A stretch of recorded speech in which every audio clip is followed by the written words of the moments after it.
Good evening, ladies and gentlemen. This is an extra special show. We're on tonight because we've got a lot of news and a lot of movement that we have to talk about. This is an extra special Sunday edition of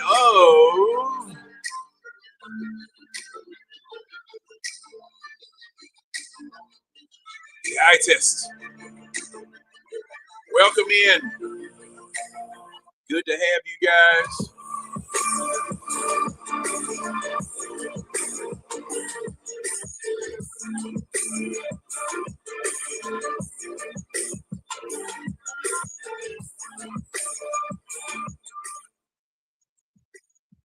As I said, ladies and gentlemen, we've had a lot of news burst through. Now, the official tampering period is not supposed to start until tomorrow, but you got a lot of freaking deals that have taken place already. It's Sunday night, Friday night, Saturday, Sunday, tonight.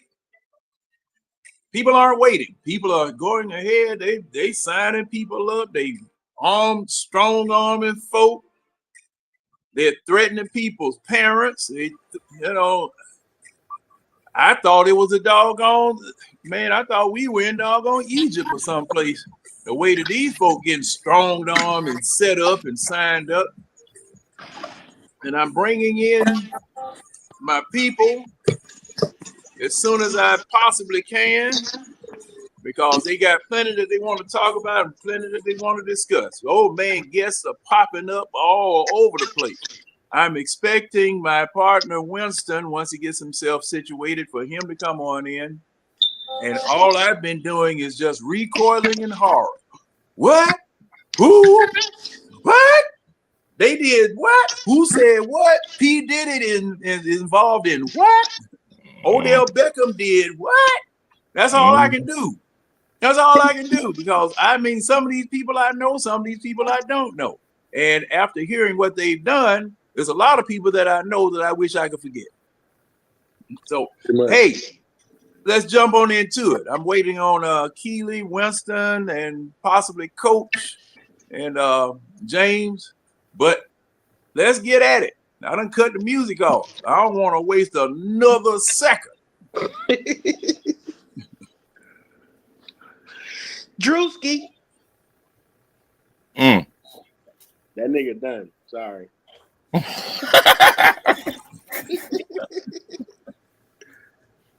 Well, gentlemen, now, okay. Without getting too deep, well, I might shouldn't have used that doggone term, but without getting real descriptive,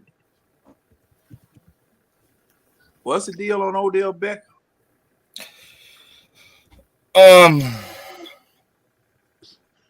I just would say this. He got caught up in this P. Diddy situation, and it's not looking good for him. I would say that much. I'm trying to keep it PG, John. Oh, okay. All right.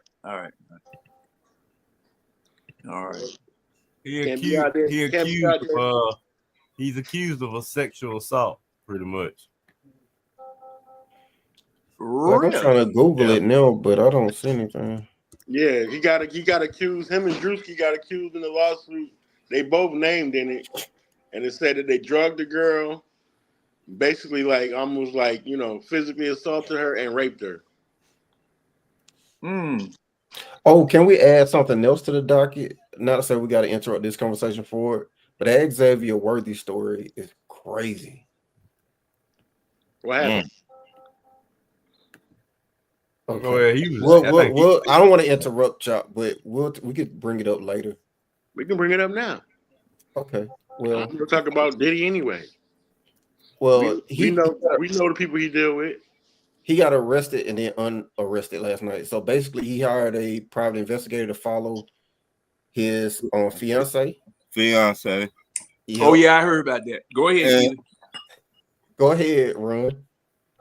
And he called her cheating, and it doesn't look good. It don't look good. So basically, and it turned into a domestic situation, Mm-hmm. and he didn't press charges, but she did. So therefore, Mm-hmm. they took him to jail after he caught her cheating. But the sheriff came back and they was like, "No, he's good to go," and all that. It's just a full story where basically, like, he went hired a private investigator to follow her. Mm-hmm. Well, he better be glad they unarrested him because he was definitely looking at a suspension if he did have a domestic violence. Yeah. He I'm just complained about having this that. whole private investigator thing. Like, dang, dude. You But gotta go through And that. see, Man. I read that, and the first thing that came to mind is you try to be nice. You try to be nice and take the high road, man. So the official charge was criminal charge of assault against a family or household member by impeding their breathing or circulation. That's the official charge. Oh, Well, so he William, choked her. He put that choke chain on her. but the charges were dropped. Right. Is it could have been a pillar too. so now, Man, if so you gotta now, hire a private investigator, dude, and this not even your wife, it's just a fiance. his fiance. It saved him But millions. if you got to go through all that, he don't need to be with her anyway. It That's saved what him I'm saying. millions. But dude, but you don't know. Look, a lot of times you don't know until something happens. It saved them millions because it's better to go through this before the ring than Well, after the ring. Yeah, it saved him millions. But If you had suspicions like that, you shouldn't even been thinking about marrying her. If you Well, Red, you don't know. With that You being don't said, know. With that being said, what you're right. Travis Hunter got to go? Right. What his girl got to do? What was that, Antonio? With that being said, what Travis Hunter girl got to do? Look, hey. Now we dealt with this on the show a while back. See, that's why I like cars with fuel injection, because them carburetors, once them doggone all four of them barrels get opened up, it's sucking in air. And see, that boy nose open like a Rochester 4-barrel. I know that's right. And see, she just won. She got him one. Yeah, she got him one. and see now, and I'm gonna say this, and I hope y'all catch what I'm trying to say. There are some people that if it wasn't for football or wasn't for a payday, folk wouldn't pay him no attention. Yeah.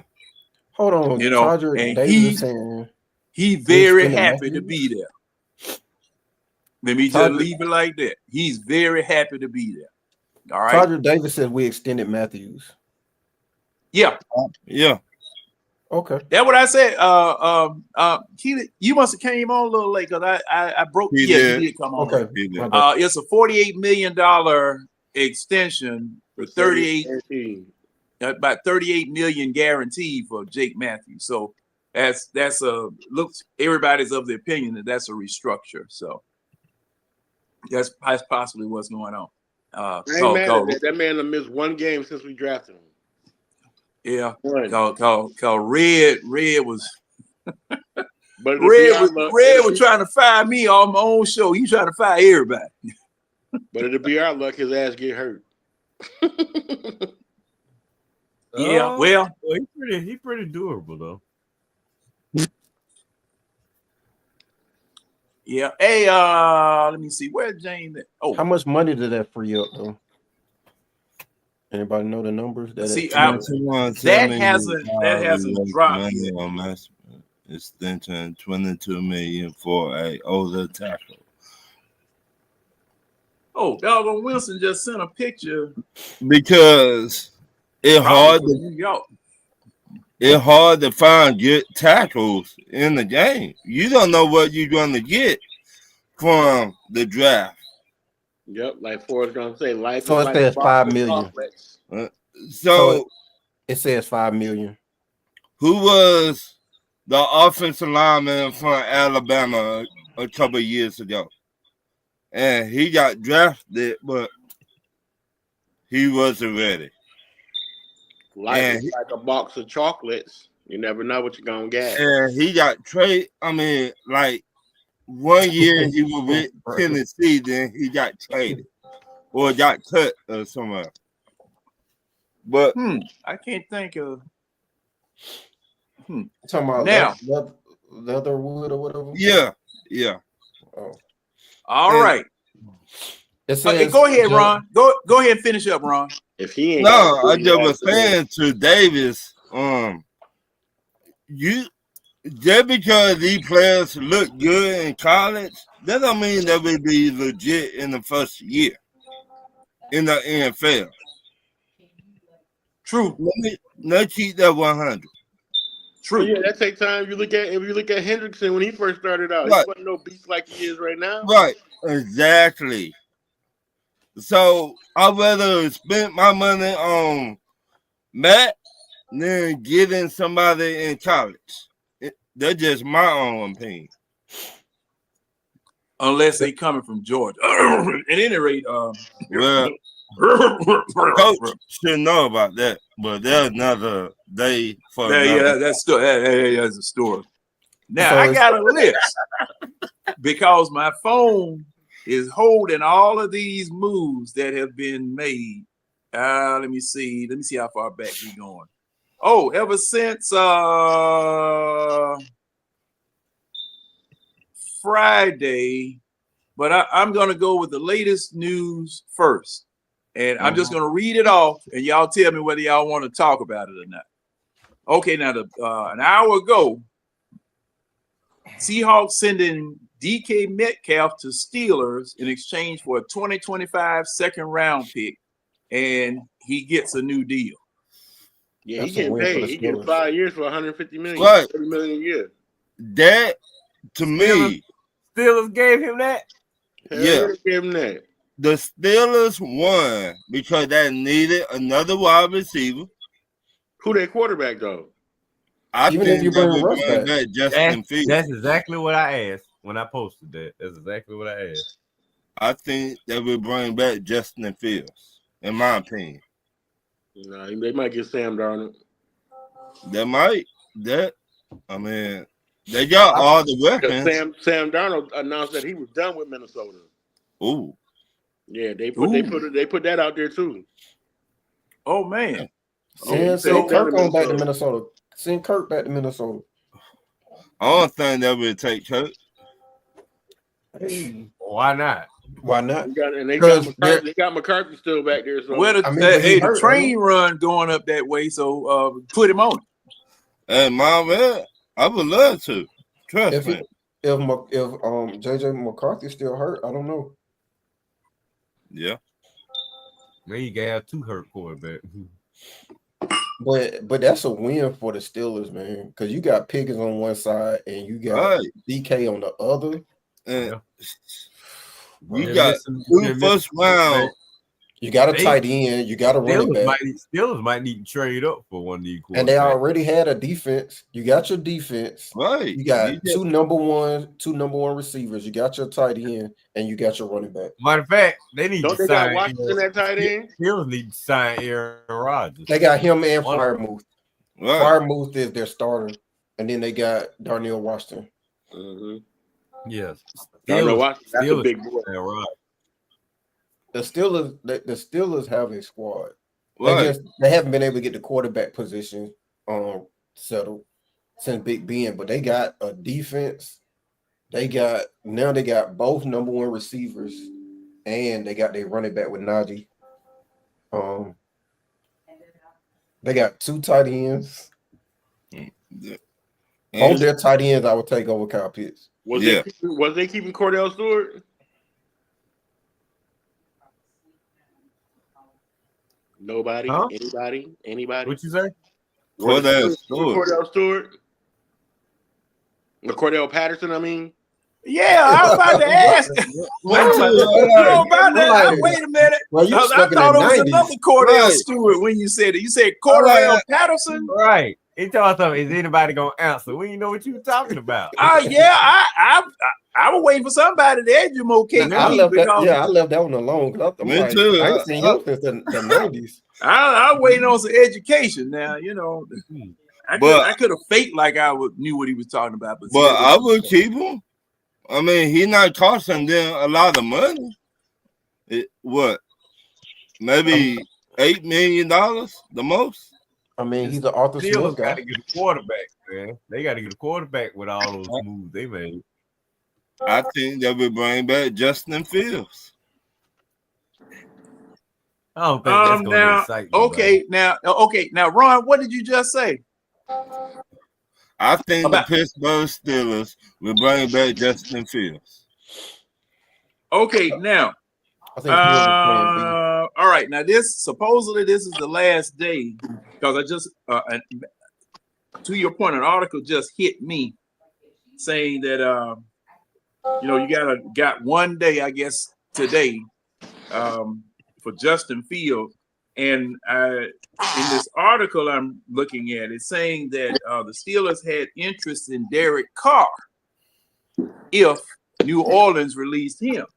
And I think Carr just re-up. Yeah. They just restructured him. Yeah, Well, they, he's not doing nowhere. yeah, they restructured him. Because New Pittsburgh was looking at. They said that Carr was a better option than Fields and Russell Wilson. How? I disagree with that. How? Hey, How?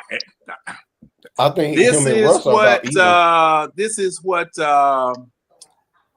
Noah Brackbein from Sports Illustrated was saying. Never heard of the dude, but You know what? he worked I for think I Sports would Illustrated. take Carr over them. Why? I mean, look at his numbers. He's been extra mid. He's a step below what Kirk was. Like he's been extra mid. He just hasn't been terrible. He's just been that guy that everybody else is better than, but he's just been average. Right. Like that 4,000, that 35 to 4,000 yards, like that mid tier. Yeah. I think the concern with Russ is that he might have fell off. So he's not even average anymore. I think that's concerned with Russ. And then with Fields, the question is, will he ever become like a consistent starting quarterback? Right. But with the thing with Carr is that he's just an average quarterback. Like he's not the worst, but he's not the best. He's just dead in the middle. All right, let me ask you this. Do you think Carr will get them over the hump in the playoffs? No, because he's just an average quarterback. But I don't think Russ or Fields would either. But what I'm saying, you need somebody to get them over the hump. So I'll put it like this. Derek Carr's last 4 year healthy, he was 25 touchdowns and just under 4,000 yards. And that's pretty much who he's been his whole career. 25 to 30 touchdowns and 4,000. Matt, for his career, when you average it out, he's at right around like 25 touchdowns and like 4,200 yards. So that's literally just a little bit below Matt Ryan in terms of career averages. I mean, I'm happy the Saints to do. Yeah, because he's not special. He's just average. Right. Like, he's gonna give you close in a healthy year. He's gonna give you like close to 4,000 yards and 25 touchdowns. Lock it in. That's what he's gonna do. That's what you want for the Saints. That's what you want. Like he's not gonna be Peyton Manning. He's not gonna be Josh Allen, Derek Carr. He ain't got that. It's just that he's gonna be average. The question is, can Fields or Russ give you that? See, I think Fields can. I think Fields were on that climbing to the top. I don't think he's gonna give you no 4,000 yards though, because he's too quick to run. Because if you look at it, he was doing really good till they pulled him for Russell Wilson, in my opinion. I think the issue with I think the issue with Fields is that what coaches are harping on him about, he missed opportunities.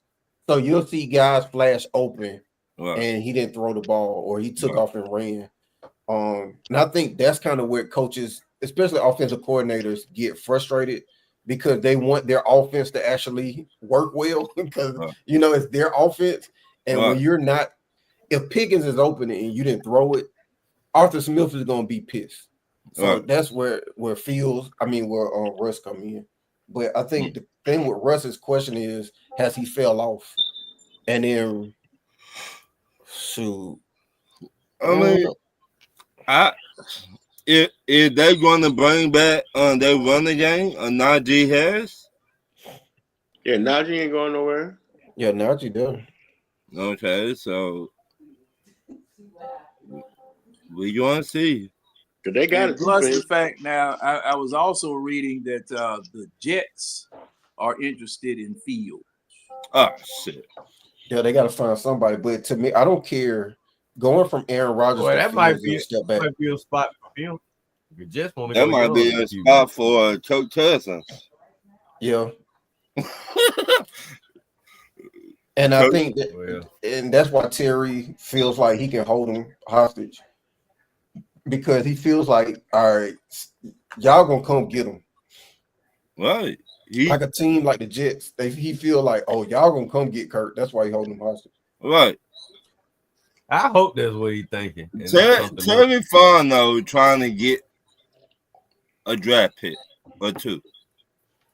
It always going. I hate to say this. It always going to be that sucker out there. Yeah, like us. Yeah, that's what I was saying. Terry is the sucker. So, when you got Raheem vouching for Kirk Cousins, his boy, so it put you in a tight. It back you into a corner. Take your time, Ron. Take your time. And now, and now we were that sucker, so we trying to find somebody else to be a sucker too. So, in my opinion, look, the best thing. Well, now whenever you at 15, don't do nothing stupid like thinking about something that ain't gonna work. Just stay at 15. And one of these guys gonna fall to you. I really believe one of these guys gonna fall to you. Oh yeah, they gonna fall to him. John, now, you gotta look at it. And I think Keely said this. What was that, Keely? I got a question for you. Oh, okay. Go ahead. Hey, Keely said this 2 weeks ago. We got a lot of holes on the team. So what if we trade down and we still to get the person who I'm not with that trading down though. I mean, didn't I tell you, there's a question that I want to ask y'all.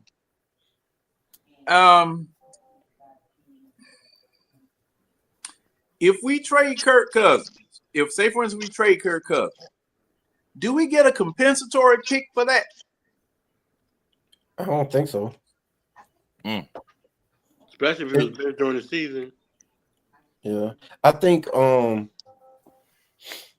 I thought if you got rid of a player, pivotal player that played for you for a certain amount during the season, that you can get a compensatory pick. I guess we'll have to look that up and find out what the parameters are. I don't think the league want to give us anything right now.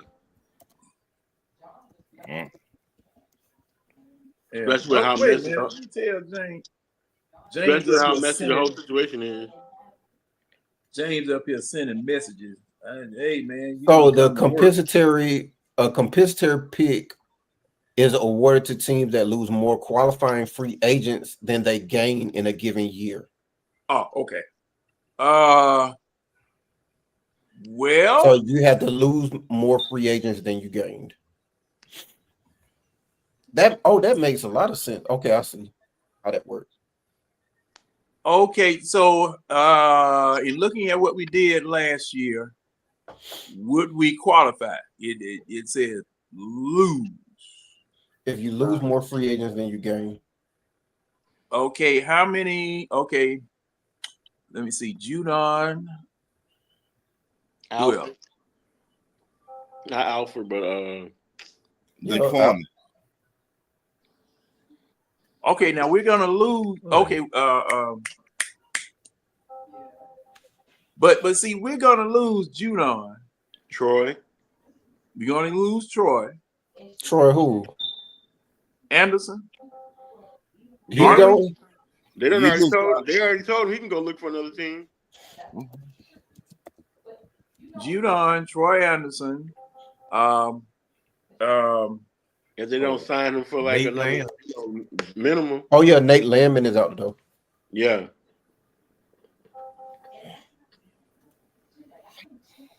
I saw the Nate Landman news. And I know we losing Dalman. we losing. Oh, Yamada's out too. Yeah. He needed the go though. I don't know. We might get a compensatory pick. I mean, well, can take I was all just them stars. asking because see, we shoot just about, and you know what? Is that a strategy with all these doggone 1 year and 2 year folk that we can always get an extra pick because of the fact that we dumping them anyway after a year or two? Yeah, but being awarded a 6th or 7th rounder, is that really? But is a compensatory pick always a 6th or 7th rounder? That's another question I need to so ask. here's the list of free agents for the Falcons on what it is over the cap. You got Judon, Simmons, Carter, Lorenzo Carter, Mike Hughes, Richie Grant, Contavia Street, Rondale Moore, Antonio Hamilton, which I never heard of. I don't think Rondell Moore going nowhere though, because they. Yeah, I think they're gonna retain him. I posted a video of him the other day in the group. And James Smith that boy Williams, looked good. Storm Norton, which I think will be back. Kadero Hodge, Eddie Goldman, Kadero ain't going nowhere. Drew Dahlman is out the door. Ryan Newsom will get re-signed. Nate Landman, Taquan Graham, Avery Williams, Micah Abernathy, D. Alford, and some of these other names are like people who never played, like Ross Dwelly. Yeah, just be quiet because you're making this thing worse. Terry got a lot of goddamn work to do. Hey James, you in? Yeah, I'm in. Oh, okay. I didn't see red. I didn't see blue. That's his own fault. But some of these ain't gonna be bad because some of these are gonna be just like some of these people who gonna like Avery Williams, he'll probably be back because that's what somebody like that is not gonna command I don't expect to command a lot of money on the market. Like he's probably just gonna come back. Like I don't who is that, Keely? Avery I Williams, know Rondell Moore ain't going the nowhere kick because returner. they showed him he still had on his Falcons gear and everything when he was at his rehab that he did the other day. I know like Lorenzo Carter probably they're gonna let walk.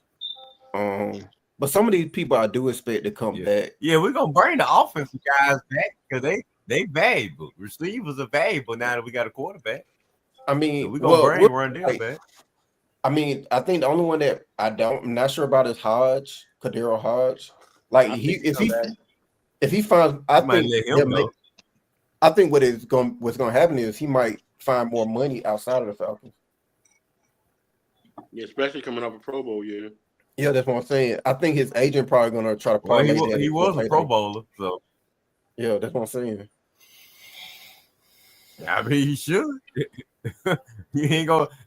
This is the time to do it. I mean, you ain't gonna do. You may not make another Pro Bowl. He's definitely shown that he can be like if you need somebody to go in there and win a game for you, he didn't prove that. Yeah, and we're not gonna give him some type of 5-year deal. Show him that Tampa game. Yo, and we're not gonna give him some type of 5-year, multi-year deal. So if his agent get him a 5-year deal, you better kiss that dude. 5-year deal for you for Hodge. Well, what I'm saying is, I don't think. I mean, if he can get some decent guaranteed money, I'll be surprised. Like I think Yeah, To me, it's you're kind right. of like how we found value in Rondale Moore, and like I think that's gonna be kind of one of the situations where some like another team is also gonna be willing to kind of like to shell out some for him. I wouldn't be surprised if I don't Arthur think he's Smith going. pick him up. I don't think he's going nowhere. That boy dangerous in the slot. Who? Rondale Moore? Hodge? No, I'm we're saying Moore gonna be back. We talking about Hodge. Yeah, I think Hodge might be gone. Yeah, Moore gonna be back. Yeah, Hodge is the one we talking about gonna be gone.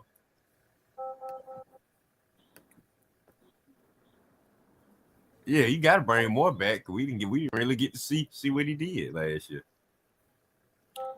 You think? Well, Mike Hughes probably and with Phoenix. I mean, Phoenix like who?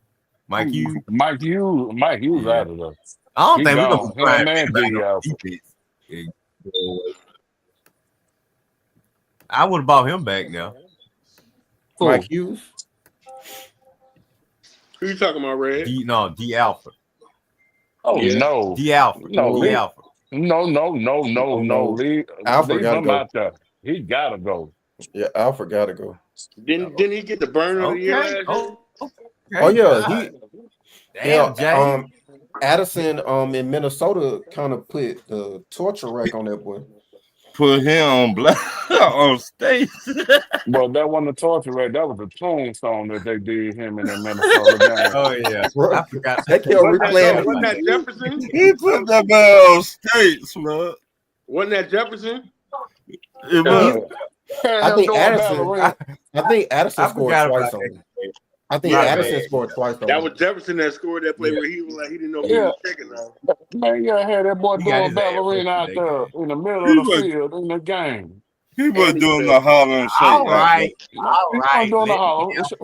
That boy had on his tutu out there doing the ballerina out there, bro. No, leave his ass in free agency. And he fell on nothing. He was doing the hollering shake out there. You shook yourself. Was that the one that was looking all up? Well, yeah.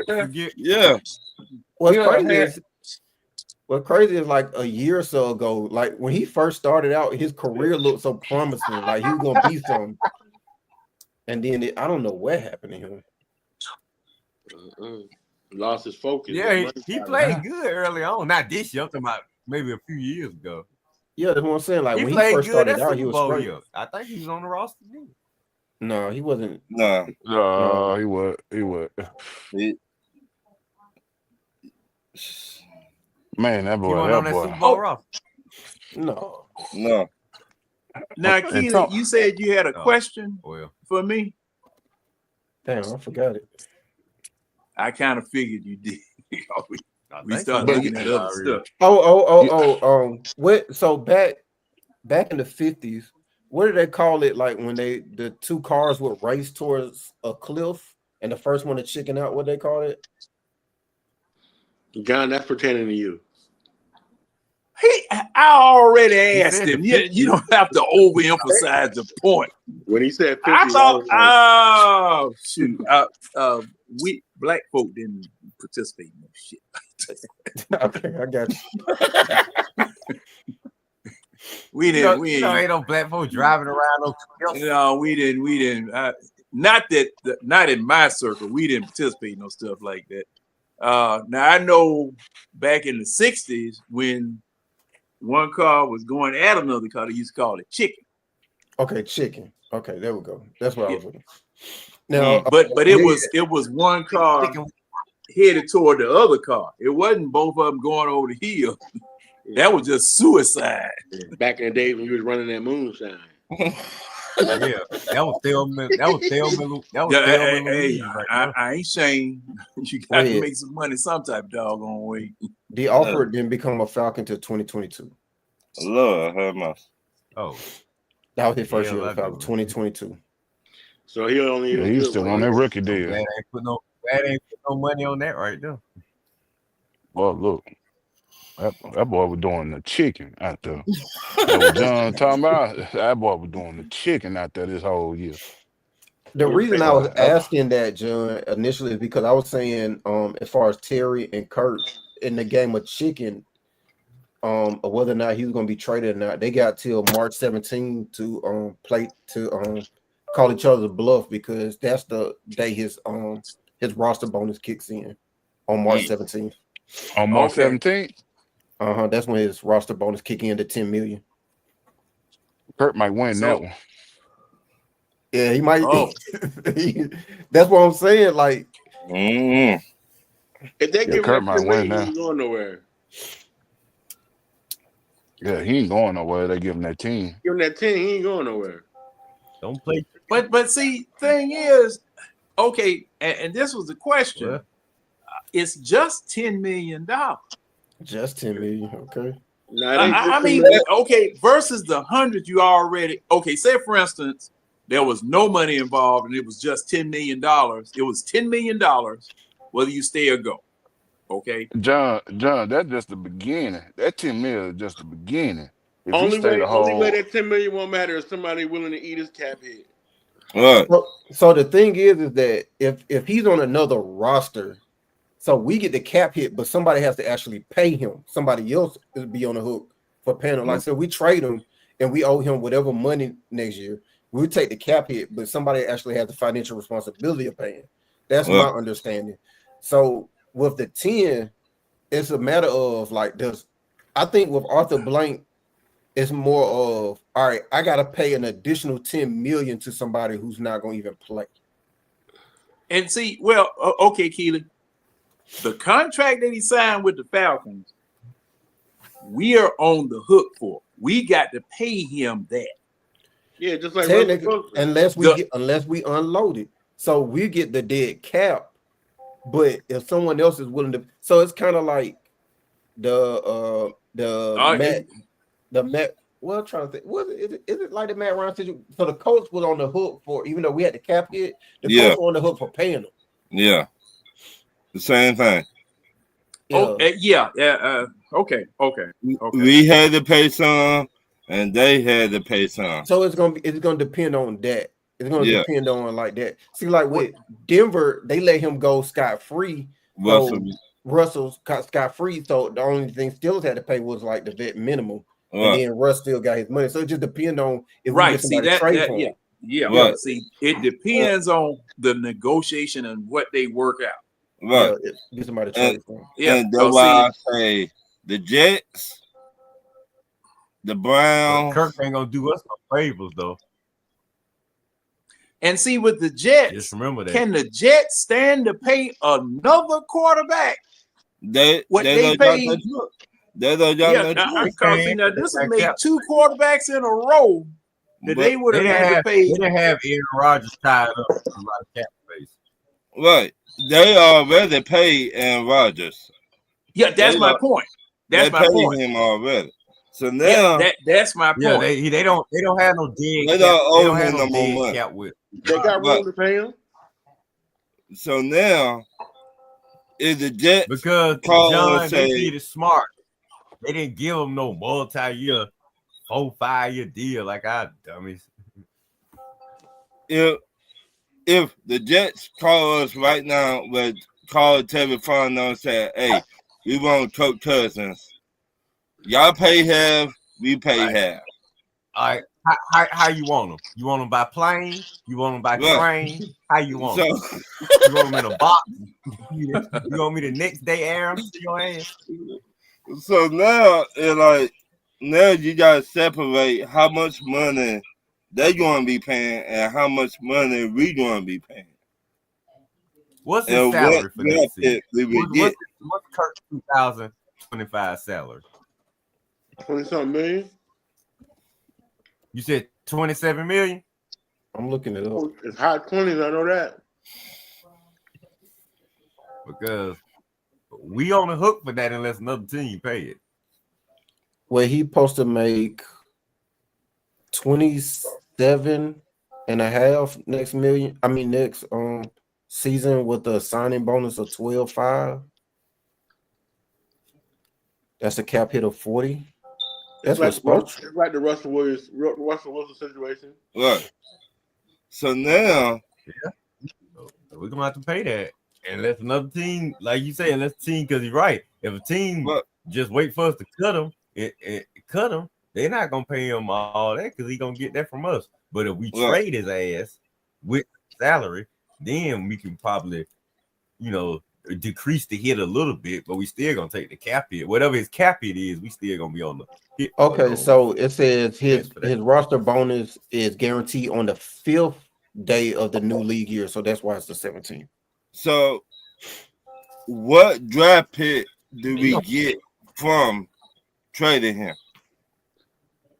A third or fourth? If we trade him. If we trade him. I think that's what I'm saying. It's gonna be a game of chicken. I think teams are just gonna sit there and wait to the 17th and see if the Falcons don't release him. Right. Why would you give up a valuable draft pick if it's a chance he'd be available for free? But sometimes they want a quarterback already, right? The only reason they will call is if there's a fear that another team will come in and trade for him. Right. But again, if you're gonna call their bluff, like if I'm the Jets, I'm looking at how many available jobs are left. Where do I think somebody is going? Right. I don't. So if Sam Darnold in Minnesota got their issue, I don't think Kirk going back to Minnesota. So we can scratch them off the list. Cleveland. I see it this way. With how adamant Kirk is about getting released, I think his agent already got something worked out with one or two teams. And the only way he's gonna really be able to entertain it is if they let him go now. Because anything that go past that, there ain't no guarantee that they're gonna honor his deal. I think what's probably gonna happen if I'm interested, if I'm the Jets, if I'm the Titans, if I'm anyone that's interested in Kirk Cousins, I'm just gonna wait till the 17th. I'm gonna call Terry bluff. But why am I gonna give up assets when I can just deal directly with Kirk? You just said if another team call, that's a gamble I'm willing to take. So you would take that gamble if they offer us, let's just say, run. If you're the Jets and you miss out on Kirk Cousins for Cleveland, right? Are you big mad? Like, are you crying that you missed out on Kirk Cousins? No, but that's my point. That's my point. I'm gonna wait. I hear you. I understand. But what I'm saying, you're going to want to get a quarterback. And not a lot of solid quarterbacks out here.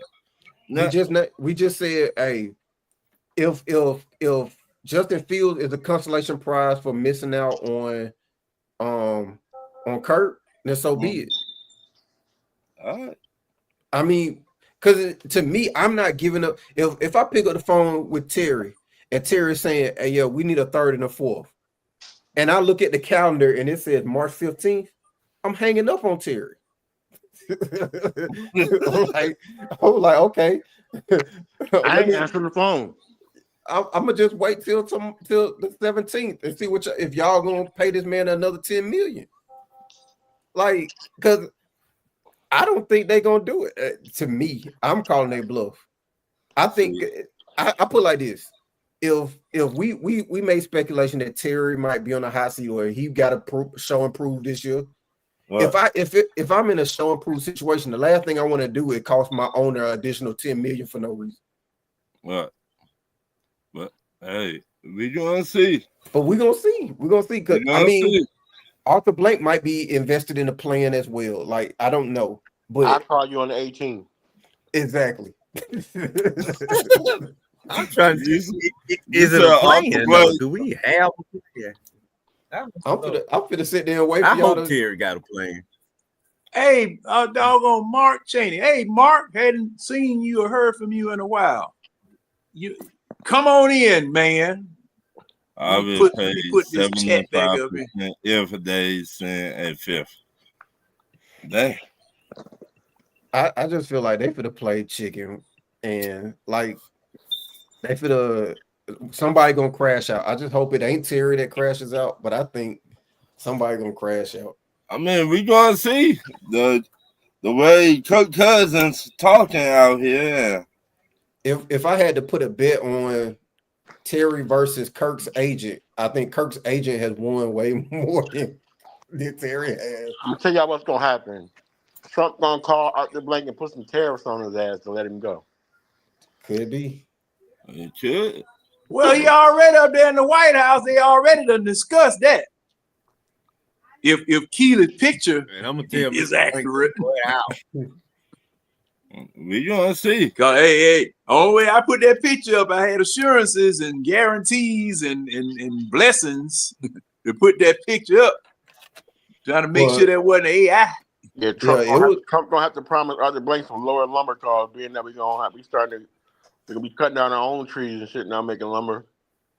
Man, I think he gonna punk out every single month. He gonna say the same thing every single month. Oh, we're gonna put it off 30 days. Right, because they can't take that hit. No, they can't. Especially in the automotive industry, they can't take that hit. Bro, they said with Dodge said, bro, these tariffs better add $20K to this truck. They could take an $80,000 truck to 100. Bruh, stop. And they changed that sticker overnight. Bro. But see, hold up. Now what they changed the sticker for? That truck already built. That truck is already built before the dog. And I mean the man that they were interviewing, those trucks are already on your lot before the tariffs even started. But they gotta pay for it. They gotta those profits gotta pay for the okay. I'm speaking like a consumer. All right. I'm sorry. Buddy, who gonna get this next truck? He paid for it because that truck that's on your lot right now was built months before the doggone tariffs. Because see, I think they have some vehicles out there, and Dodge is one of them, but Chevrolet and Ford with products with pieces being built in the other two countries, they got. I think GM has an 800-day, got some trucks 800 days old, sitting on the doggone lot. Yeah, but every year they still got to pay that ad valorem tax on them. No. You do, not them. Right. You do. Guess what? They're going to make that, they got to look at it. They're going to make that as much money as they can. Because it's going to be somebody that's going to go out there and pay $100,000 for that truck, just like they was paying for them damn ugly ass Tesla trucks. Cyber trucks. They are not going to pay $100K for them trucks. They are not sitting on the lot. Not sitting on the lot for no 800 day. And now Boo Boo the Fool will. They'll pay that much for a G-Wagon. They're not going to pay that for a Dodge truck. Cause see, you catch one of them more high rappers high, they'll go down there and just take 10 stacks and throw it down there on it. I can afford it just to flex. Trucks over here was getting hired in Giraffe Punani anyway. Yeah, they are. But you just jumping at $20K, man. No. Cause see, y'all, I never played two-sticker tango. Never do that. I don't pay sticker price for nothing. You know, and that two-sticker tango where you got the manufacturer's suggested retail price on one side, and then you got that little skinny sticker with that $300 nitrogen, $400 paint protection package, and all that other junk. Man, take it off. I just tell them, just take it off. Well, you know. Well, can we interest you in the limited edition? No. And all that is a few stick-on badges and some pinstripes that they did back there in the detail shop. And just as soon as you wash the doggone car, half the pinstripes coming off of it. They just changed your seats from cloth to fake leather.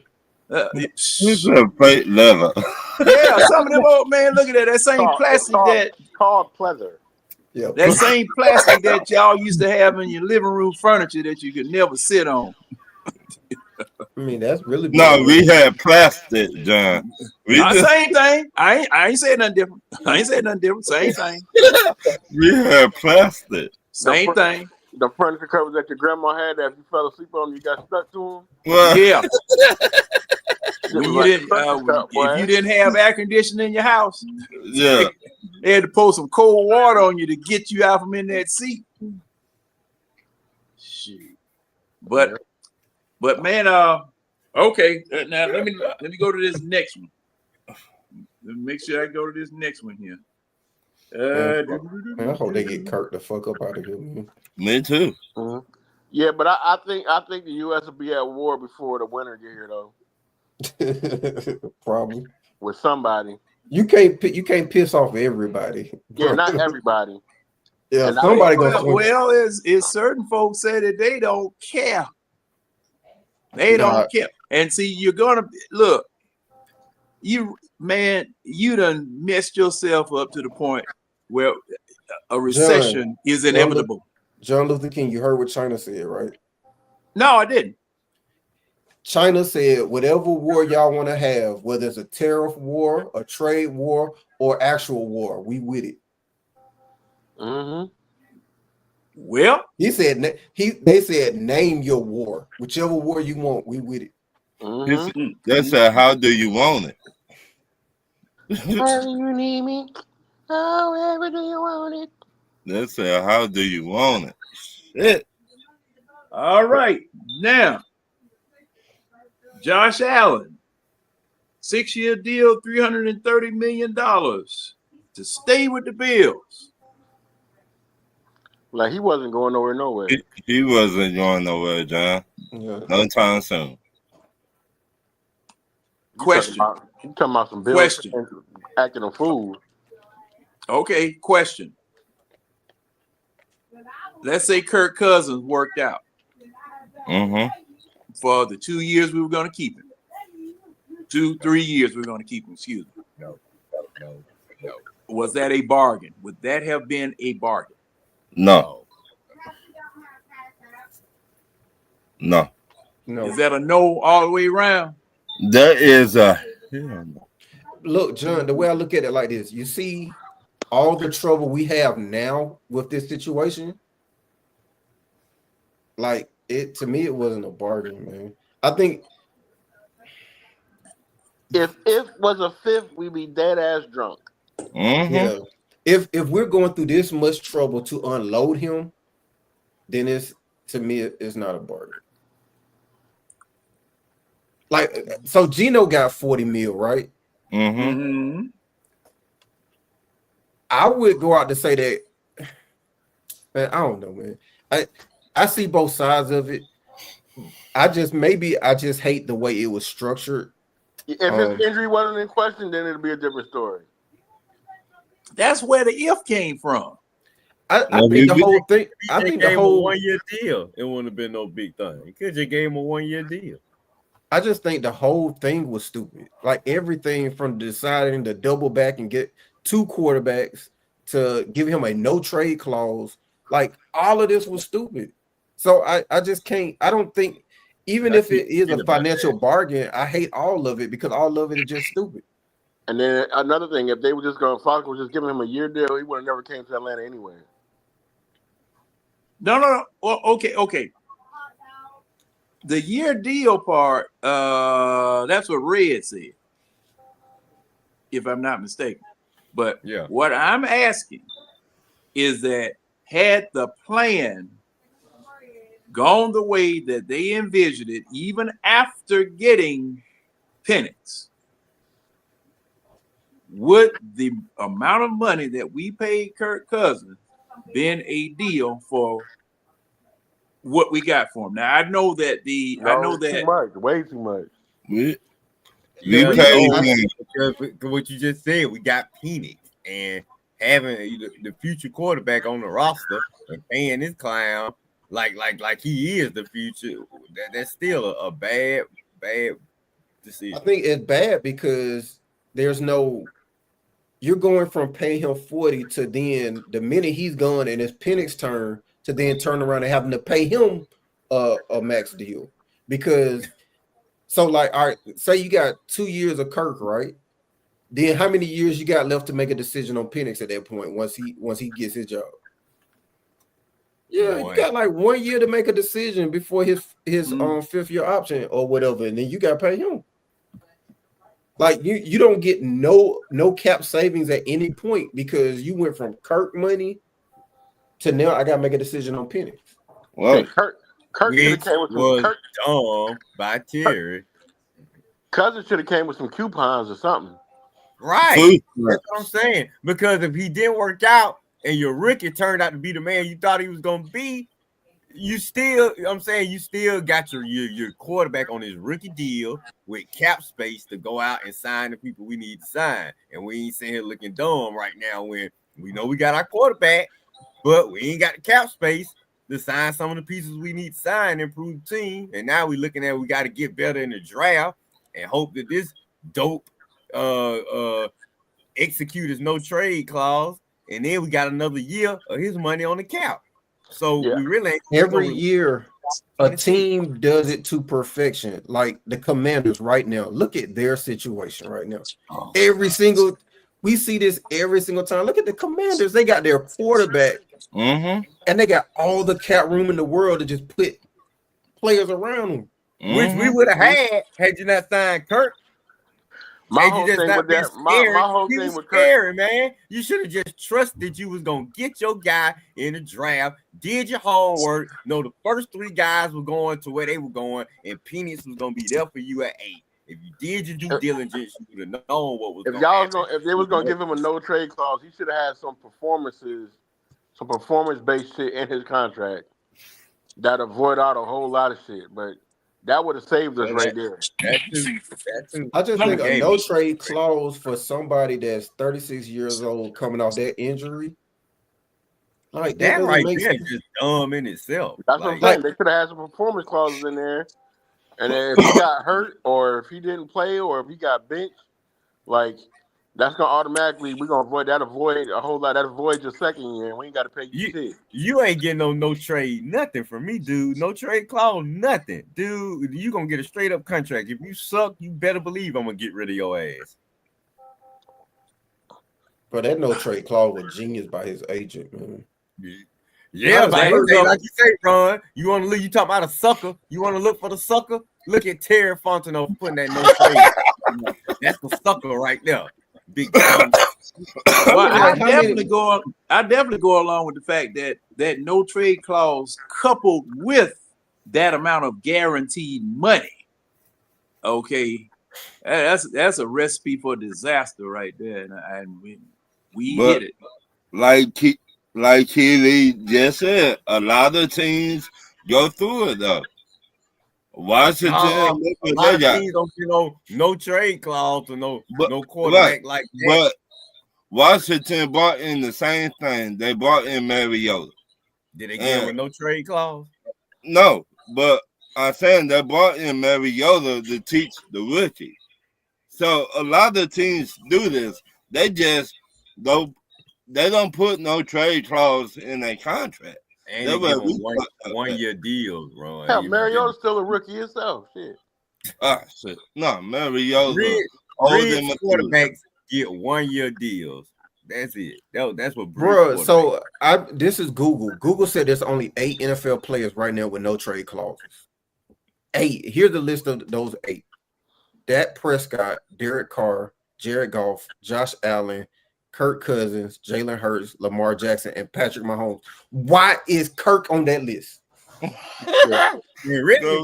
Somebody else you named should be on that list. How the hell Derek Carr get on that damn list? they put him on that list because of what he did in the year before he got hurt.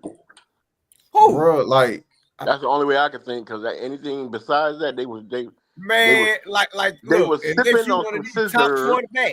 You should have no trade clause. I'm sorry. They were sipping on some scissor. Like, I understand Lamar Jackson, I understand Patrick Mahomes, I understand Josh Allen. How does Kirk get in that group? Terry, Ron, you say you were looking for a sucker, right? We were the sucker. Mark Chaney, how you asking that question? What the world you talking about, man? We talking about this sucker that we got for a GM, and you talking about Vic and Stafford. Well, he asking who had the stronger arm. Vic? Michael Vick, hands down. Stafford had better accuracy though. That's all. What? I would say. Well, now see, I can't even say that, Tonio, because you couldn't catch Vic ball. Right. Roddy White couldn't even catch it. It was coming out of there so doggone fast. And the thing was, Michael Vick, it was just a flick of the wrist. But not just that, he was left-handed too, though. Accuracy.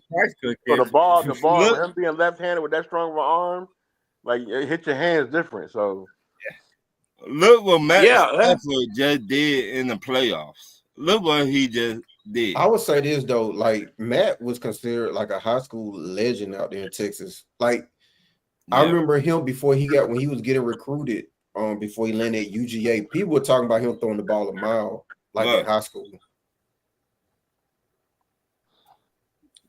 I mean, both of them are just gifted. I'll say that. Both of them clearly just gifted because they just flick that ball and it just take off. Yeah, because and I do remember Matt Stafford now because I remember with him and Megatron. Mm-hmm. You know, it was a Saturday night. I think we played a Saturday night game. I was at a Christmas party. They had doggone TV on. And man, it was a battle. The Falcons played Detroit. Matt Ryan was playing. Julio went off, and so did Megatron. But Falcons won the game. I can't remember what year it was, but Stafford definitely had an arm. He definitely had an arm. But see, Michael Vick, man, this joker be on the run, going sideways, and just would point. And he catch Finneran 60 yards downfield with just a flick of his wrist. Man. Yeah. I think we're splitting hairs with them too, because both of them probably ridiculous. Yeah. Yeah, man. Okay, let me see who else is on this list. We got here. I'm having to. Okay. All right. Devontae Adams.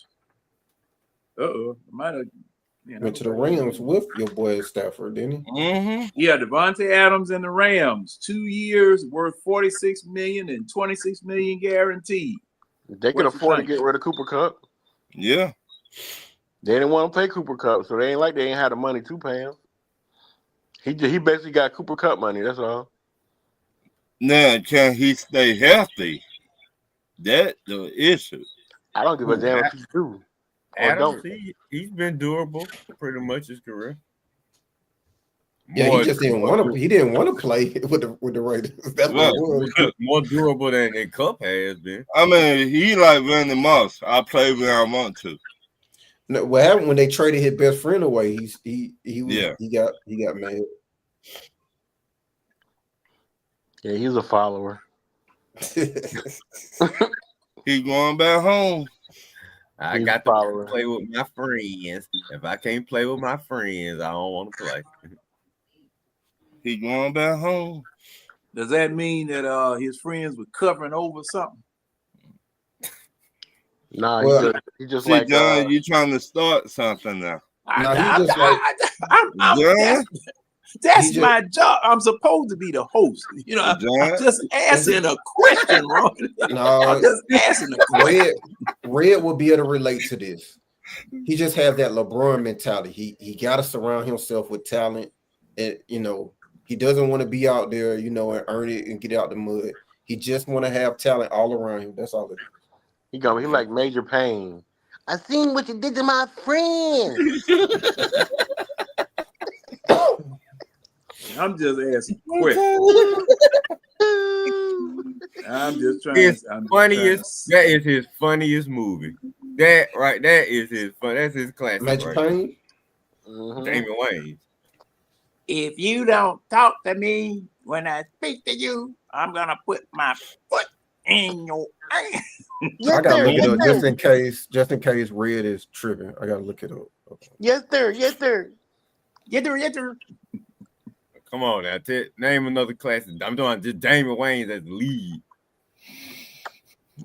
Blank Man out, but I got to give him and Bruce Willis credit on Hold that. on, Blank Man. I was about to say Blank Man. Blank Man was funny as shit though. That's funny ass shit, boy. Blank Man is on this list for real. He said, "It ain't that many of them." Damon Wayne, his starring career fizzled out quick. More money was straight. Right. That down the list right there. I ain't even really like that one too much. Yeah, I I'm remember always Stacey see him as Homie the Clown though. I don't care what nobody say. No, that shit funny right He's there. He's the funniest Wayne though. Is Hell he yeah, though? he is. Hell yeah, he is. Definitely Is on he? Living Color. Yeah, he was to You me. got He was the star Marlon? in Living Color. He's the funniest Wayne in every facet, in my opinion. Yeah, I agree. Yeah. I agree. Because the Marlon and his brother, they just do dumb shit to try to make you laugh. Now Marlon's stand up was okay. So he was the one where he just talked about But Chris is Rock. Marlon stand up better than Damon? No, No, Hell nah. of course no. not. Damon's a beast. Yeah. Damon. I can say Damon was the star in Living Color to me. Yeah, he was. And like I say, he is the only one that could have a movie career out of all of them. But like I say, it fizzled out. But Quick, think about what you just said, Red. Like Two as snaps and a twist. you said, he was the star of In Living Color. Like how funny you got to be to be the star of In Living Color. Yeah. You got to be real funny. You got to be funny as shit to be the Yeah, star. Wait a he minute. had to deal with Jamie Foxx. He had to deal with What? Fire Jim Marshal Carrey. Bill, Jim Carrey. Jim Carrey, Tommy Davidson. Yeah, Tony Davidson. David Yeah. Allen Greer. David Yeah. Allen Greer, boy, sleeper too. I mean, Like I said, one they movie had I love. to me, I gonna get you sucker. Saturday Night Live in Living Color to me was the platform for the 90s, and then all those guys went on to do their own thing after the show. I mean, Jim Carrey, talk about a post TV career, man. Well, if you go to the Breakfast Club, he break it down. He was like, "Look, we would not be here if it wasn't for Jim Carrey." Go to the Breakfast Club. He break everything down on it. Yeah. Who say that? Who say they wouldn't be here if it wasn't for Jim Carrey? J-Ho. Charmaine? What's his name? The one we just were talking about. He was on the Breakfast Club. Oh, Wayne's. He said, Yeah. Hey, Jim Carrey was part of the crew. Yeah, but Jim Carrey was Wayne. number 2 though. Number 2. Right. Because see, I didn't know Jim Carrey was gonna take what he did on In Living Color. Between Fire Marshal Bill Vericosa and that preacher like dude. I say, I just didn't know he was gonna turn that. So into who had the just a best movie post career. on? Who had the best career after In Living Color? Jim Carrey Over Jamie Foxx? Hell yeah. Over Jamie Foxx? Hell yeah. Well, it's a tie. Jamie Foxx got two Oscar nominations plus one Best Actor win. I get that, but we're talking about Ray. Hold on, we're talking about Ray. Okay. We talking about Ray now. Keely, look it up and see who got the biggest net worth. Jamie Foxx, Jim Carrey. That we not talking about. He didn't say who's the richest. He said who had the best. But that is a marker though. That is a marker though. To me, it's about soccer. Okay, let me see. Did Jim Carrey? Jamie Foxx got some good ass movies now. I don't think Jim Carrey got any Oscar nomination. He should have got one for the Truman Show, but I don't think he got any. After he got some. He done made some. He got plenty. He got plenty of box office blockbusters now. I mean, so what they're reporting. So what they're reporting is they basically did even one is 170, one is 180. Yeah, somebody snorting cocaine on one of them. In terms of net worth, so they're basically. I mean, you're talking about a difference of like 10 million. Now if you add up box office. Now, have you guys seen? I've seen it only on TikTok, where they have these listings for how much these people made per movie. What the movie budget was, what the movie grossed out making, and then what the actor made. And man, you would be surprised as to how little and as to how much money people made as far as blockbusters as well as busts. Cause I don't care what nobody say, between the Ace Ventura Pet Detective That and what it was, the Truman Show and Dumb and Dumber, bruh. Jim Yeah, Carrey both killing, Dumb and bruh. Dumber movies. Yeah, but now he didn't get his first $20 million payday to Cable Guy. So I mean, Okay, Yeah, and see good. that's what I'm talking about, Red. That's what Yeah. I'm talking about, Red. You would be surprised. You'd be surprised as to how little money, because see, a lot of those jokers will not take a real big salary. They'll try to get the residual. Right. Okay, what would y'all consider Jamie Foxx's best movie? Django Unchained, So hold on, I'm just gonna I run say through. Ray. Collateral, Ray. So here's, I don't think he can beat like some of those Jim Carrey films, but he got Any Given Sunday, Ray. That's critically acclaimed. Some of these I'm just skipping. You got Dream Girls. See, Jamie got more critically acclaimed award worthy movies, but Jim Carrey just got a lot of popcorn movies. So all right, I'll just run down the list. He got The Great White Hype, Booty Call, Players Club, Any Given Sunday, Held Up, Bait, Ali. I forgot he was in Ali. What I said. Collateral, Ray, Stealth, Jarhead, Miami Vice, Dream Girls, The Kingdom. Miami Vice was good though. Law Abiding Citizen. Law Abiding Citizen was good. Yeah. Hey, this man got some heat. What I'm Horrible saying. Bosses, The Django Unchained, White House Down, Spider-Man, Horrible Bosses 2, Annie, Sleepless, Baby Driver, Robin Hood, Just Mercy, Project Power, Soul, Day Shift, They Clone Tyrone. As I say, Jamie got the most award. If you want to, Jamie has the most award-worthy projects, where Jim Carrey has the most box office type. But you know what else he also got? He also had his own TV show, and that's something Jim Carrey didn't have. Yep. See, there you go. Got the Jamie Foxx show. Yeah, I think Jamie Foxx win this, Tonio. Nah, bruh. That Jamie Foxx show is a big tip. Unless you just gonna do box office numbers, because then Jim Carrey probably got $1 billion up in there. Yeah, and then he got music albums too. And comedy specials. Thank you, Brian. See, he got Jamie got all that stuff. Jim Carrey don't even have a stand-up. I don't think since his whole career been a stand-up, bruh. Yeah, I mean his whole career been a stand-up. Then, bruh, he's hilarious, bruh. He's funny. We not debating that. It's just hard to beat successful movies. It's just like I said. It's just Jim Carrey highs are so high. Like the Pet Detectives, like it's just his highs are so high. And you gotta add. And you got to put Batman in there too. He in Sonic the Hedgehog. Oh yeah, that's right. Sonic the Hedgehog. Y'all don't know nothing about that. And Batman. That Batman Forever. Yeah. Get out.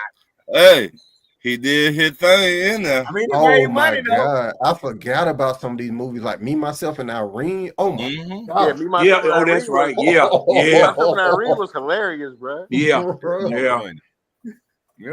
Like I said, man, I forgot all about that one. I think it's a tie between Jamie and Jim, who's had the best post career after Living Color. Yeah, Liar 1 and 2 was funny as hell. Oh, what about The Mask?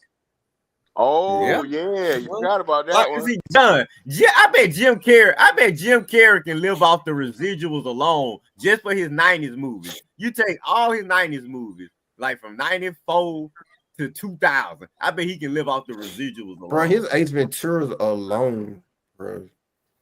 Just Ace Ventura. How much did that 95 when Nature Calls? I bet it made a shitload of money. Yeah, that shit was so funny, man. It's this cool, watch out. White devil. That shit was hilarious. When he was driving down that smooth road, acting like it was bumpy, bro, I was crying.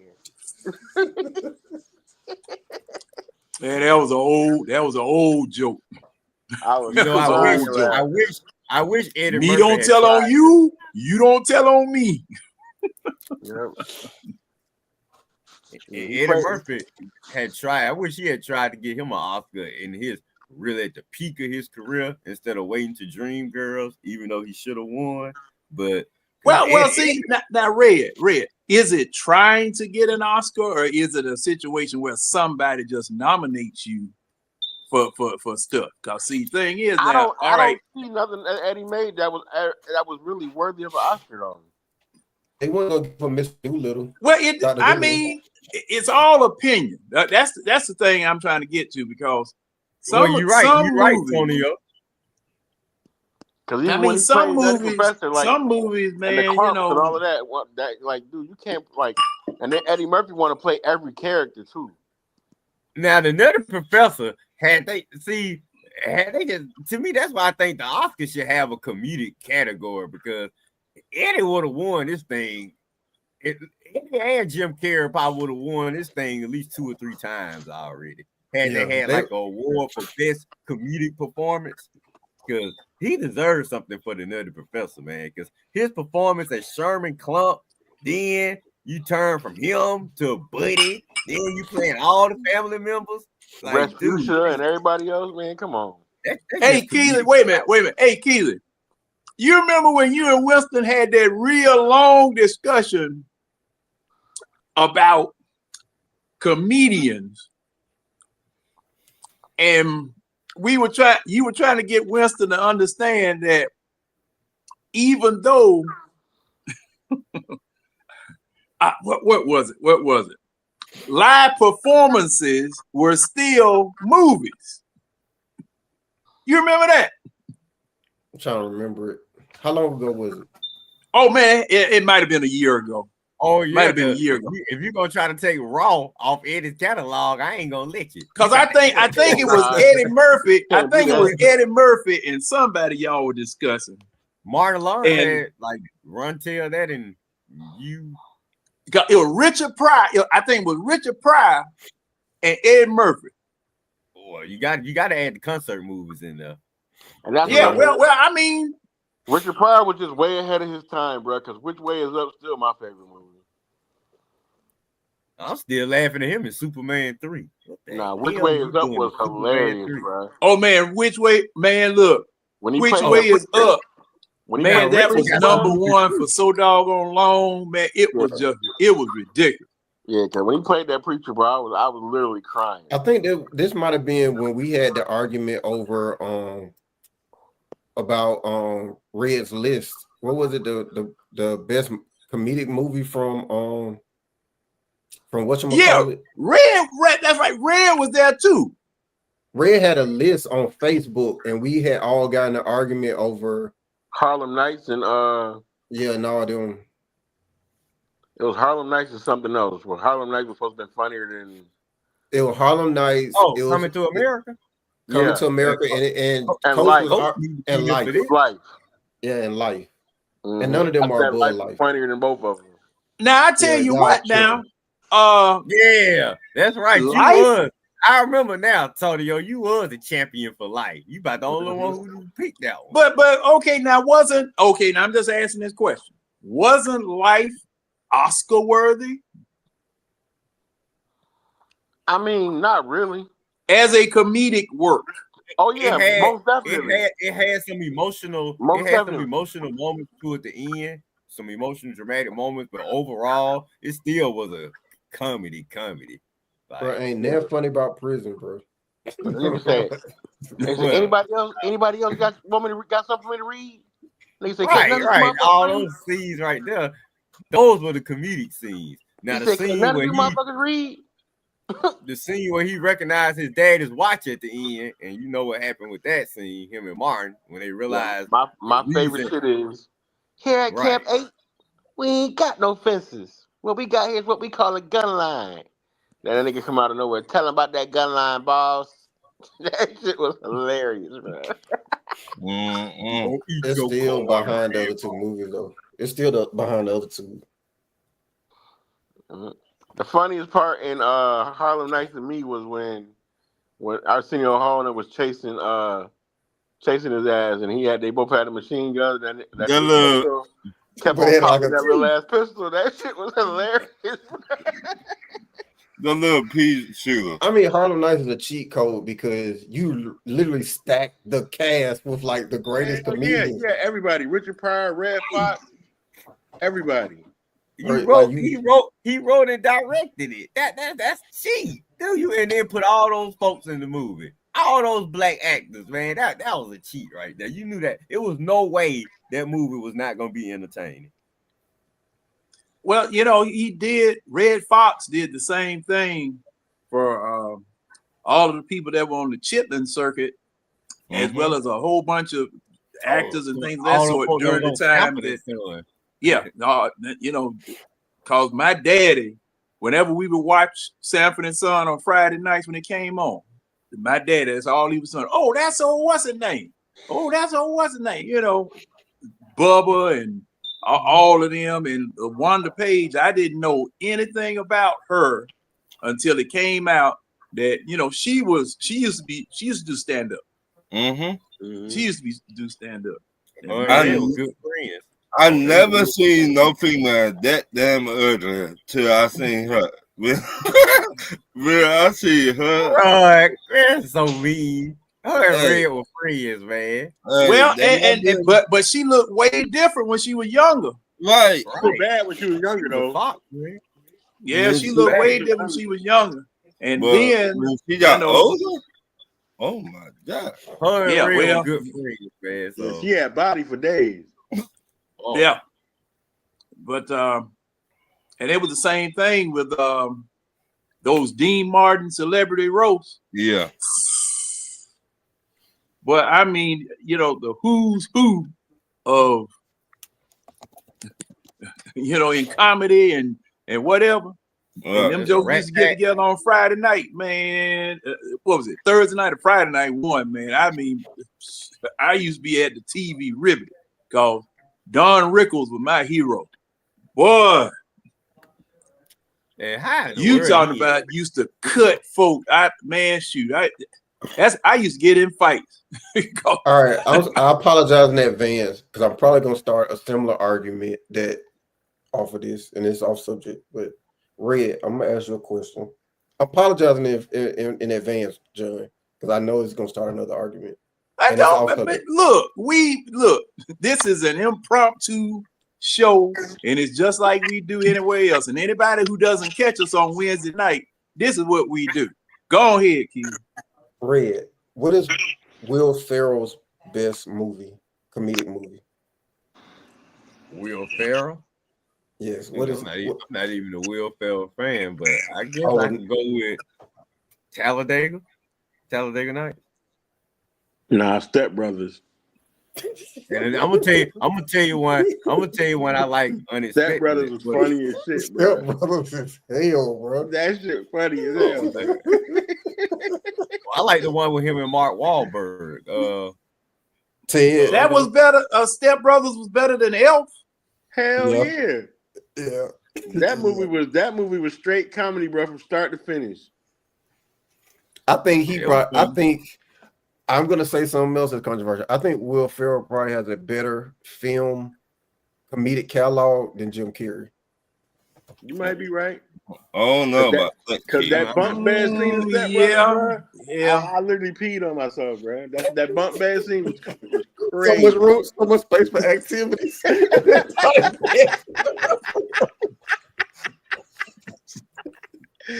That movie was crazy, bro. Bro, Step Brothers, Anchorman. Yeah. Mm-hmm. Daddy's Home 1 and 2. Oh yeah, Daddy's Home. You got that Elf. The movie he played with that movie he played with Kevin Hart when he was supposed to go into prison. Oh yeah. Get hard. Yeah, that shit was funny too, bro. What's up, Chief? Talladega Nights might be old school. Don't forget about old school. What's the one where they had the basketball team? Semi-pro. Thunder. The one with Andre 3000. Yeah. I think he may have a better catalog than Jim Carrey, bro. Yeah, he got some funny ones on him, man. Definitely Step Brothers, though. That shit was like. Chief agree with you. I watch that shit anytime. Step Brothers or Talladega Nights is Talladega Nights was ignorant, bro. Yeah, that was some old redneck shit right there, bro. But it was hilarious. Yeah, it was hilarious, though. Oh, Ryan Cornelia saying, "What about Blades of Glory, y'all?" Oh yeah, that was stupid too. I mean, all his sports comedies are funny. All his sports comedies. I think he got Zoolander with Buddy too. Being Stiller. Yeah. The other guys. Oh, yeah. Now some of these I haven't seen, but I saw Zoolander. Yeah, that's just out there. Like Zoolander is out there. Wait. Oh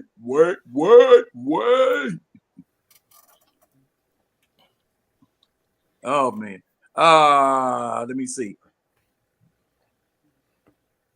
Yeah, see, ain't no sense me even. I thought that was gonna be a bigger argument, but it seems like everybody's kind of in agreement with that. No, Will Ferrell funny. Yeah. He just, see, I can't, you just don't think of him. You just don't think of him when we're talking about Eddie and Jamie on those levels. But yeah, you think about Jim Carrey, you think about a lot of Saturday Night Live folks. Yeah. Bro, I'm trying to think. What was the movie? Saturday Night Live folks, he might be definitely one of the most successful ones. I'm trying to think. Jim Carrey. What was the movie with the soccer team? The little kid soccer team? Dang, which one was that one? It was funny. Man.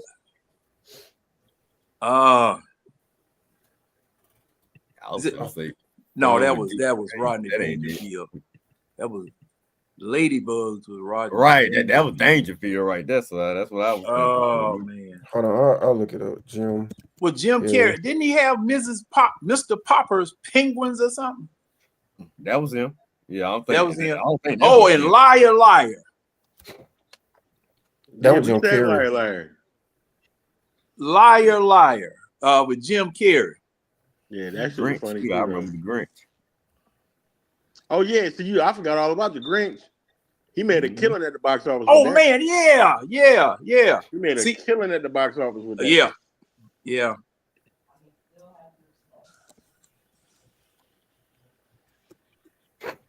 Kicking and Screaming. That's the name of the movie. Kicking and Screaming. Yeah.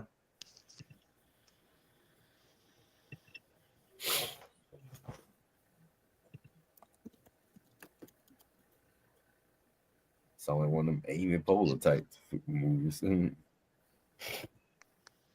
Tina Fey. Yeah, Tina Fey funny too though. But everybody that came to Saturday Night Live, once they branched out into their careers, they've been doing pretty good though.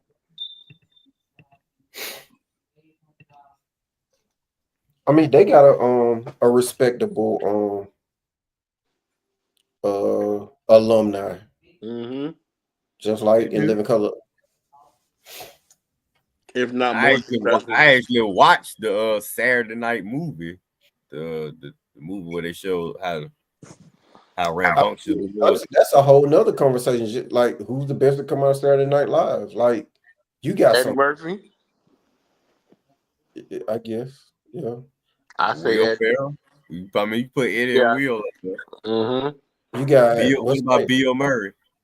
Bill Murray. You got Chris Farley. You got Oh, he gone too soon. Yeah, he never lived up to his potential though. So what's the other one that died early? Belushi. No. Belushi. No, it wasn't Belushi. The fat dude? You talking about the one whose wife killed him? I said Phil Hartman. Phil Hartman, that's one thing. Yeah, okay. Yeah. Phil Hartman. Yeah. You may have seen me in such shows as when he was on the Simpsons. You may have seen me in such shows as. Oh yeah, he did some voice work on that show. He basically played himself. Oh. And there was a sitcom that Phil Hartman was in that was real good right before he died. News radio? Was it News Radio? Yeah, it was News Radio. News Radio, okay. Hey, I'm surprised you watched that one, Keelan. The NBC one, right? Yeah, I think so. We didn't have cable for a while. My mom didn't Oh, pay for yeah. cable. Laces out. Yeah, that's right. I remember them non-cable days. That's how a lot of them white sitcoms got me. Yeah, had no choice but to watch a lot of NBC, a lot of TBS. Oh yeah, I watched that for the Braves. And then the movies that used to be on late night. That's one thing about if you go to my mama house, you're gonna watch all the westerns, bro. You gonna watch All the what? All the westerns. That's my hell yeah. least favorite genre right there too. Hell yeah. My mama watched all of them, bro. The Hangman, Ponderosa.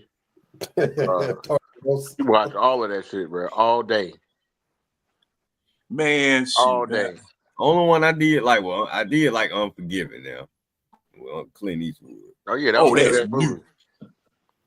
She talking about laces out.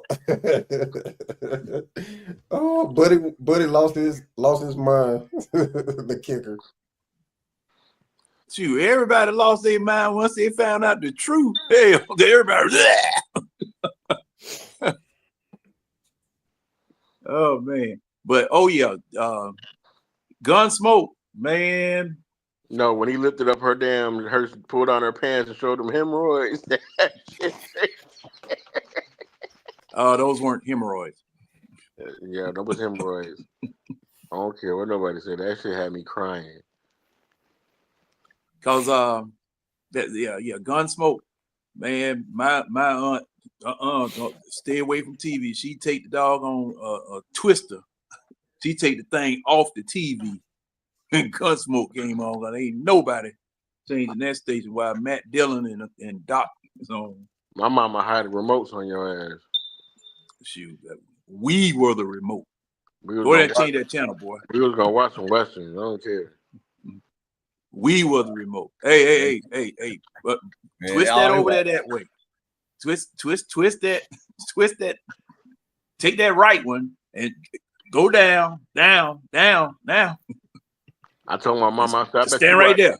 Between Gunsmoke, Ponderosa, and what's that movie, Shane? Oh, remember Shane? Now wait a minute. Now, was there a spinoff of Bonanza called Ponderosa? Might be. Because the Ponderosa was the ranch. Yeah, but I remember on Bonanza, like everybody was crazy about Michael Landon when he was young. Yeah, everybody was crazy about his ass. Michael Landon, what? Highway to Heaven? Shoot, even on Little House on the Prairie, they was crazy about Michael Landon when he was young. Yeah, they love Michael Landon. I remember the name. I remember the Highway to Heaven show. I guess he was. Highway to Heaven, Little House on the Prairie. Man, they just loved Father Murphy. He played a Father Murphy too. Yeah, they loved him some Michael Landon. They loved Michael Landon back in the day, bro. Them TV stars, boy. Yeah, buddy. The thing about some of them TV shows last so long back in the day. I was telling somebody the other day, some of them shows they probably would have made it these days, except for maybe the CBS show that stay on for about 10 or 20 years. How long NCIS been on? That's what the thing been on almost forever. And not just that, it's Dick Wolf on every show, bro. Law and Order, that thing been on 20-some years. Dick Wolf on everything, bro. Dick Wolf. Oh yes, what executive producer? Executive producer Dick Wolf. He be like New York Undercover. He did that one. Well, that was just like Stephen J. Cannell. Okay. Because he had the Rockford Files, 18, Greatest American Hero, Magnum PI. What was that? What was that? Magnum PI. Magnum PI. You know, all those detective shows. And there was one show that didn't last long, but man, I used to. It only lasted a year. 10 Speed and Brown Shoe with Ben Vereen and what's his name? Oh man, what's her name? Ben Vereen. That's a name I ain't heard in a long time. Yeah, it was him. Will Smith. Then Ben Vereen playing the Wiz. I know he played in this little kids show. I'm afraid to say because y'all I may don't not know. think so. Ben Vereen, you sure? In the Wiz? Mm-hmm. In the movie? But Michael Jackson? No. He was in the Roots. He was in Zoobly Zoo. Because that was Nipsey Russell. Nipsey Russell played. Nipsey Russell, yeah. Is that what Russell played is that what Tin you thinking Man. of, Tonyo? Zoobly Zoo. Yeah. Come with me. Yeah. Nipsey Russell played the Tin Man in that. I just found out yesterday that Sesame Street was made by black people. You couldn't tell that all them Hispanics they had on there. You should have the Sesame Street or the Electric Company. No, Sesame Street was made by black people. They got a documentary on HBO. Yeah, it's made See, by I didn't know. I looked at it, but people used to try to make you shame that you did look at it when it was coming on. By black people to educate young black kids. Yeah, we were the target audience. Damn, Ben Vereen still alive? How old is he? He got to be 70 something. Okay. 78. Oh man, well, he really keeping a real low profile. Yeah, because we haven't heard from him in so long. I would have thought. No, I thought he had passed beyond the veil. He probably ain't acted in so long. When was it last Paul? I bet it last Paul what? Oh, he called sexual harassment allegations in 2018. Oh well, we got canceled. That's why. Yeah, that ended that shit. Yeah, you got taken care of by Me Too. Yep, that ended all of that shit. Got four actresses in 2018, and a play production came out and alleged him of sexual harassment. Okay, any disposition to the case? Hands off to yourself. I don't play. Was there any disposition in the case? I don't know. I'm reading his Wikipedia page. Oh, okay. Wasn't nobody more diabolical than old Bill though. Bill Cosby was like, "Oh, you don't want to give me none? Huh? Drink this." Hold up. Now we can start an argument. Now we can start an argument. Okay. All right. Now let's get into this right here. Now this now they say Bill was where that was his limit right there. Well, see, hey, look now, cause see, thing is, Bill was the first Diddy. No.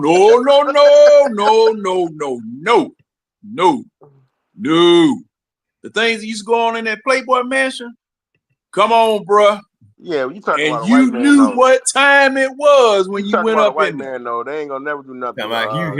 But see, this the thing. Everybody was up in there, and plus the fact.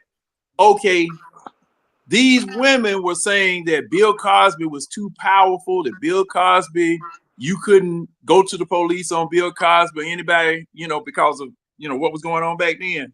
But only reason why they even got Bill Cosby because he was going to buy NBC network. He about to buy NBC. That's what he about to buy NBC. But see, the thing is, there was only one black man that had that kind of pull.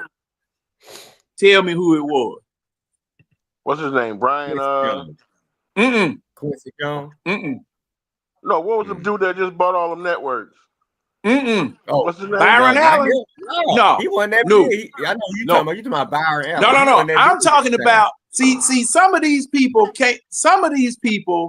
said that Bill Cosby did them like this back in the 50s and 60s because it was a common thing to use Spanish fly, Quaaludes, stuff like that. Matter of fact, a lot of the women back there insisted that you go get it because it made the experience better for them. But it was only one man that had the kind of clout, black man, that had the kind of clout where they could cover it over and nobody would say anything to him about it. Who, Richard Pryor? No. Wait a minute. Is it a sports guy? No. It can't be Sidney Poitier. No. Okay. I was about to say, not Sidney now. The one Red Fox? Nope. No. You say he was bigger than Bill Cosby, right? Oh yeah. Man. And not Quincy.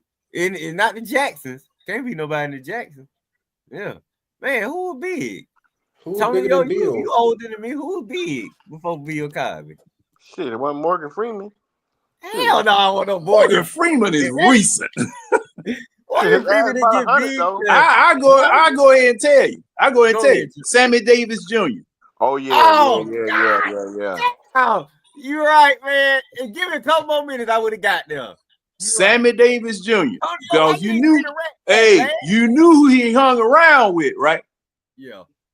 D. Martin and all them, Frank Sinatra, all them other guys. Smokey Robinson. Frank Sinatra. Now, Frank Sinatra was connected.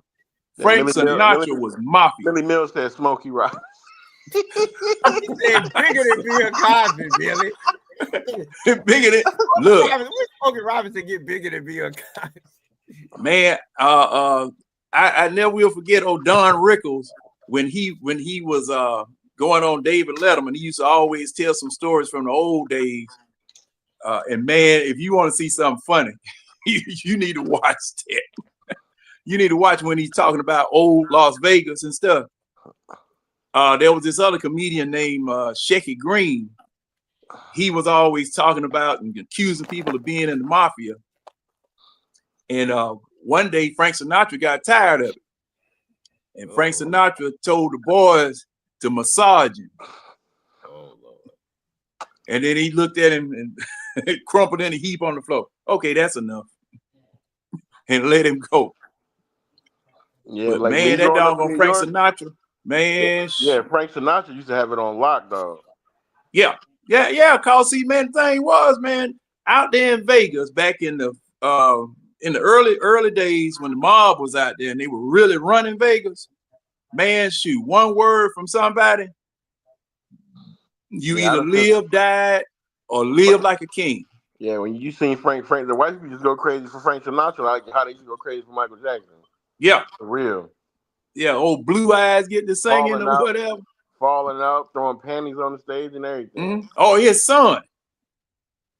Especially his son, Frank Sinatra Jr., because see, I remember they were talking about when they kidnapped him. You know, and man, they were trying to get next. They were trying to get next to the dad. Trying to get next to the dad, man. Because man, boy, I'm telling you. They said Ronald Reagan had pulled like that when he was doing the Western. See, I wouldn't doubt it. Yeah, they said he was a ladies' man. And see, and it was the same thing about those Kennedys too. Mm-hmm. Same thing about those Kennedys with that bootleg liquor. You knew JFK got around, so yeah. But Frank Sinatra, Johnny Cash, yeah, them boys right there, they could have got any woman they wanted back in the day, right?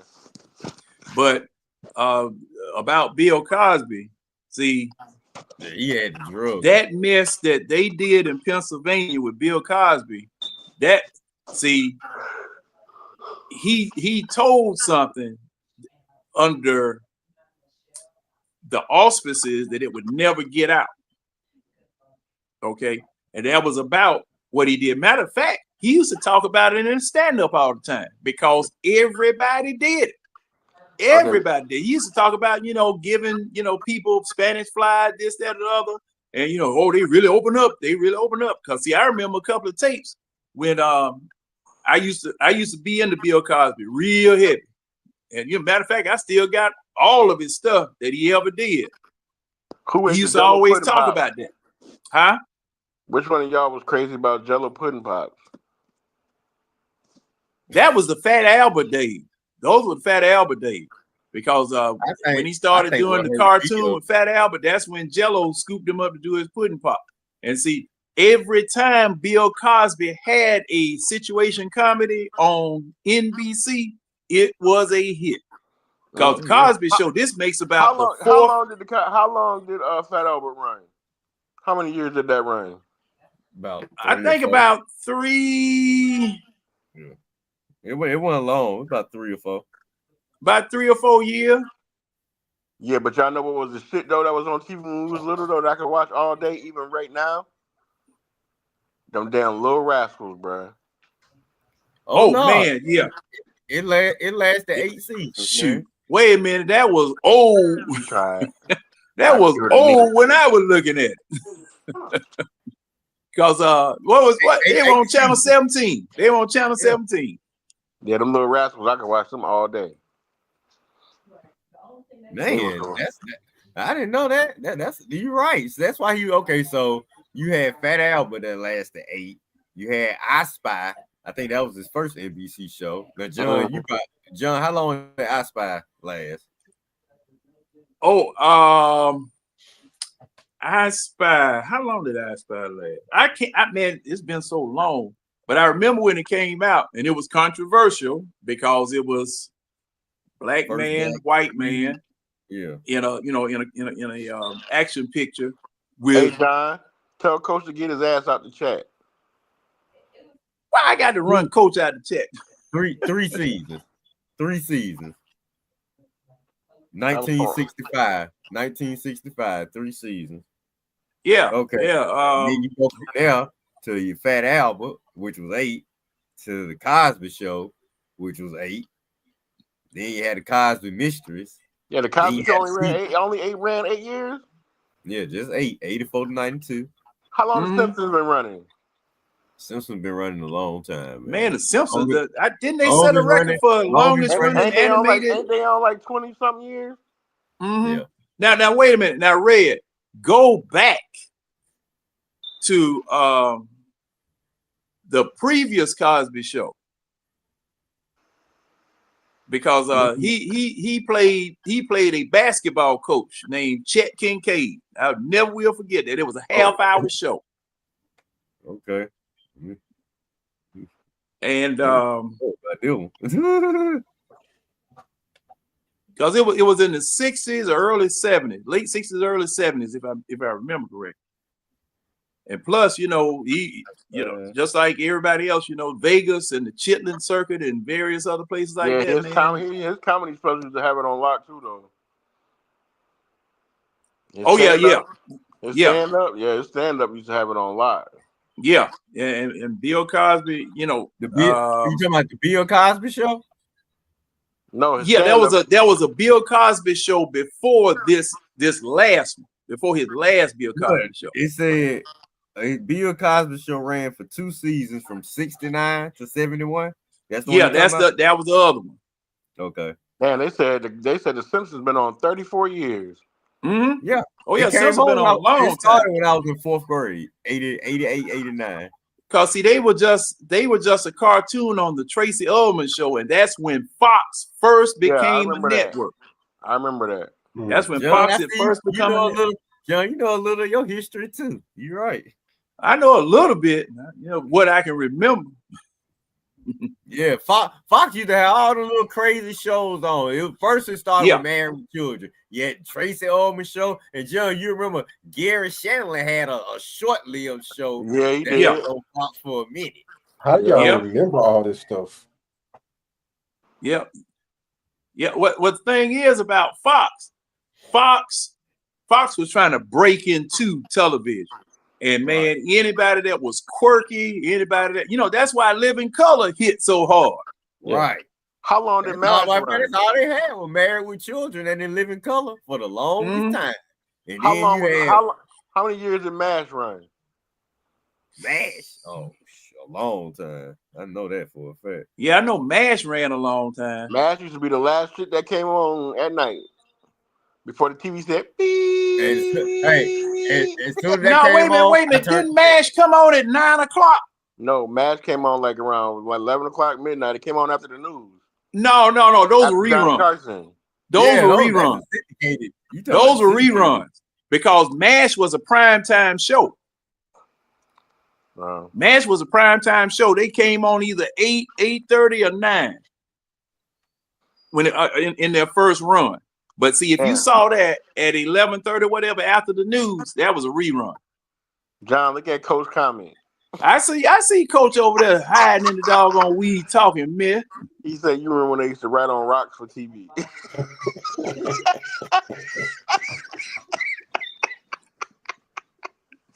Yo. Now see, next time, all right, Coach, next time Slim light a hold of your ass. I ain't gonna crazy. That is crazy. Man, if coach is getting lit up by Slim, then you gotta kick coach off.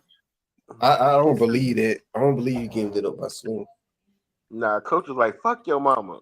That nigga said that shit on. I was like, "No." He, for real, he said that. Hell yeah, he said it. Yeah, wait a minute. What are we talking about this Wednesday night? Yeah. We talked about it on our last Zoom call too. Yeah. Oh, that's when it was. That's when it was. Yo, that junk had me crying, boy. He told that man, "F your mom." Yeah, he was like, "Fuck your mama." Look at that. Look at that, Antonio. Yeah, that junk was too crazy. That's hilarious. That's why I missed the Waffle House. Because I love to see folks go off on that guy, boy. That probably him popping up right now. No, that's Ron. That Why Ron won't you- coming back. Y'all should invite Slim to the show, man. Who? I do, but Slim said he's in school or something. Yeah, he need to be in school. He said he in school or something. But you know, every time I see him, I said, "Man, you need to come on through." Didn't he come on once? He need more than school, John. Yeah, I think Keely drove him off one time. Yeah, Keely ate him up too. Education.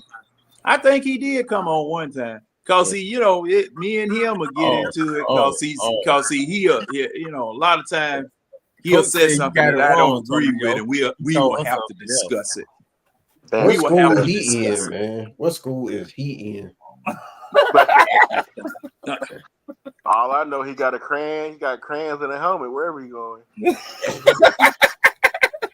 That short bus is coming, my bro. Well, cause see, they look. When I was on Facebook, when I first started on Facebook, they used to say that. Oh goodness! Whatever school when I was on Facebook, they used to say the same thing about me. Uh-huh. So, you know, When Slim got on the bus, it was like Forrest Gump. You can't sit here. I just battle back with him. You can't sit I just here. battle back with him. They tell me the same thing. Oh, shit. I'm telling Oh man. And and if y'all, man, look, y'all need to after every Hawks game, y'all need to go over there to the We Talk Hawks page. Mm-mm.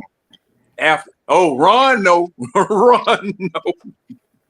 What that little boy said on the bus? He said, "Taken." No, they don't, John. No. Oh, hey. I just want them. Look, you got to just see the range of opinions and the range of craziness from all angles. Mm. Yeah, because see, man, I mean, shows like that turn me off though. Huh? Shows like that turn me off though. Well, a little too biased. Is it raining? Oh. I got in there one time when your boy Gideon was hosting it. That's your boy Antonio. Yeah, that nigga. Okay. He come on. Well, what did y'all do with that extra hour daylight y'all got today? Slept through it. I thought we Man, see, y'all didn't. Well, since it was raining, I was mad because, man, I wanted. This is my time of year when the days get long like this here. Oh man, I cannot stand December. I can't stand December. You getting dark at 5:15 and stuff like that. And I know Coach out there in Central Time. If you get dark at 4:00. I couldn't handle it. I hate driving to work and it's already dark. I'm like, what the hell? Oh man. Hey man, that's the way it used to be when I was working. Because when we were doing 12, 14 hours a day, I'd go to work in the dark and come back home in the dark, being building the whole day. Don't even know the sun came out. Yeah, I remember working in midnight shifts, working overtime, boy. No, 3:30. I ain't. No. I'm talking about extra day, extra hour at the back end, not at the front end. We gonna catch it for another month or two before we start getting it on the front end. I see round about what, late May, early June. Shoot, it'll be doggone daylight. I had what, 6:15, and I used to love to go. Used to love to go out and shoot ball in the morning, and get out there before it get real hot. Be back in the house by 7:30, 8 o'clock. Probably catching nothing. There go coach defending the month of December. Yeah, y'all were born on the month of December. Shoot, it's dark in the hospital too. Hell. Well, no, what it means was that when daylight savings time came around, y'all parents got to jumping. They were finally free. And then 9 months later, y'all came out. That's what it really means. Yeah. Well, yeah, that's smart. Uh-oh. Who beeping? Oh no, that's the refrigerator. There's your microwave. Put a hot pocket in the stove, Tonio. Nah, I'm sitting right here. She in the kitchen. Oh, I was gonna tell you, Tonio, watch that popcorn. It'll take a month to get that burnt popcorn smell out of the house. I already know. They get a minute from me. That's all they get is a minute. Oh, I always hated popcorn too. Ugh. Know why? Just never thought. It's ironic because I'm a movie guy. I just hate popcorn. Right, you don't like popcorn red? I like nachos. I'm a nachos and soda guy. Oh, see, y'all get. I mean, don't worry. I've been out with plenty of dates that love to just munch it all in my face. Oh, you don't like popcorn? I'm like, okay, I'll put up with that as long as I have my fun later on. All right, so who y'all think gonna be the first major restructure we do? You got Jake. You already had one. Jake. I said major. He cleared up 5. I'm talking about clearing more than 5. I'm talking about 10, 15. I don't know who's gonna do that. Justin Simmons. Well, he's a free agent. He's a free agent though. I mean, Bates. My bad. Bates. Jesse Bates. Yeah, Jesse Bates. My bad. Maybe. As if he give a damn. I think he's definitely next on the list to get restructured. I think Grady probably also going to get some money back. Mm-hmm. Who else we got on the contract? I'll be glad when they do it though. Because the way they're talking, every show I don't watch, they talking about if they do all these restructures, we can free up about 30, 40 million. That's what I'm saying. That's what I understand. What is this food be waiting on? Christmas. Huh? Christmas, right? Yeah, you're right. That's what he's waiting on. Well, maybe I wonder if he's doing it on an as-needed basis. So, like, maybe he's leaving so maybe the fact that Matthews is restructured a sign that he already has somebody in the works. You know what I'm saying? Maybe he's doing it on an as-needed basis. So, for me, I would have think it would be better just go ahead and get the restructures out of the way so you know how much money you got to work with. Exactly. But so when you get a free agent in there, you know exactly what you got to do. Yeah, but I'm thinking maybe he's having these conversations, trying to figure out the money, and then going back and restructure. I don't know. I'm just trying to come up with an explanation as to why these things ain't got done. Yes. So you think? Go ahead, Joe. No, go ahead, Red. Go ahead. I'm saying he making it too hard, and right now we don't need complications, man. Find out the contracts you need to restructure and do it, so we'll know how much money we got to spend. And as soon as free agency hit this week, we can be ready to go. But that's not what he's gonna do. He's gonna procrastinate. Be it his time. I'm not even sure he ain't gonna wait till this Kirk Cousins situation get settled before he make any moves. That's probably what he's gonna do, and that's the 17th.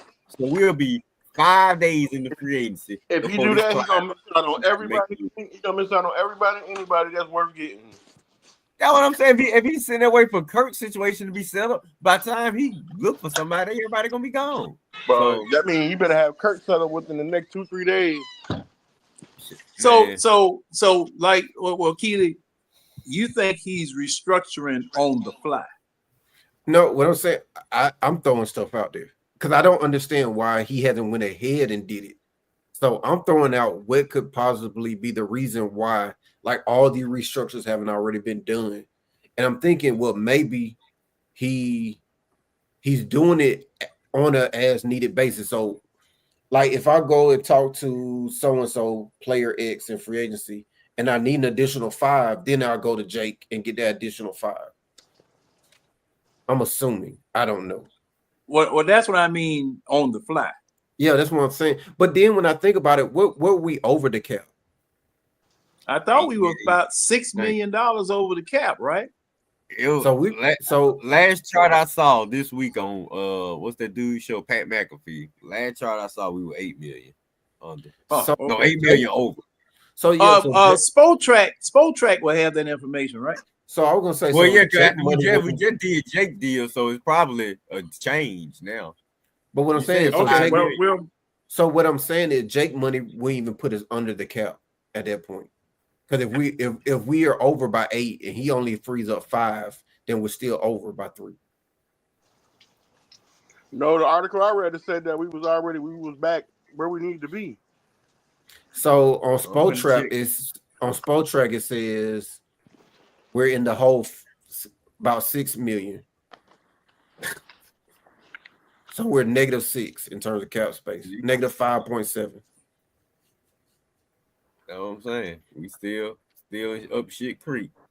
And this clown ain't got no contracts on the table or restrictions. Ain't got nobody on the phone. I don't know what I don't know what he doing, but some of this stuff should have already been done so we can hit the new year running. It's like procrastinate. And by the time you do something, all the worthy players will be gone. And now we ain't gonna have no choice but to hit in the draft, which you don't do best at is hitting the draft. So he might be calling Taiwan. So currently on Spotrac, there's only 4 teams that aren't under the cap as of right now. That's Buffalo, Atlanta, Kansas City, and New Orleans. You mean over the cap? Yeah, I said that's not under the cap. Oh, that's not on the cap. Oh, okay. Yeah. So that's Buffalo, Atlanta, Kansas City, and New Orleans. Man, that little old $800,000, man, you could doge your way out of that $800,000. About to be a whole lot of guaranteed money going on though. But everybody else seems your way out of $800,000. But see, Buffalo is $864,000, and it jumps to us at $5.7 million. Then Kansas City is $6.5 million, and New Orleans is $7 million. Well, New Orleans are just perennial over the cap casualties. That'd be every year. I mean, good grief. How far can you kick the doggone can down the road? That'd be there every year. So. Man, they some perennial can kickers. The same team we got the guy from. That's the we expected him. Well, I mean, they juggle and I mean, barring injury. Put him in a tutorial class the first 3 years, what y'all said. Yeah. You know, barring injury, I mean, these jokers, I mean, they've had teams out there, you know. And see, I would say that's probably the reason why our division is so doggone bad. Because Falcons in trouble. From 2021 to 2024, 2023, 2024, we've been in trouble. New Orleans been in trouble longer than that. Tampa Bay hasn't been in cap trouble, and they always, you know, field a formidable team, and they've made quote unquote the right moves to at least win the division. And Carolina, wasn't Carolina cap casualty too? They could have been. I'm not sure what they and you know they are rebuilding, and you know they couldn't keep a coach. So you know, I mean, if they own it, just stay out the way, then maybe they can actually do some things too. Yeah. So.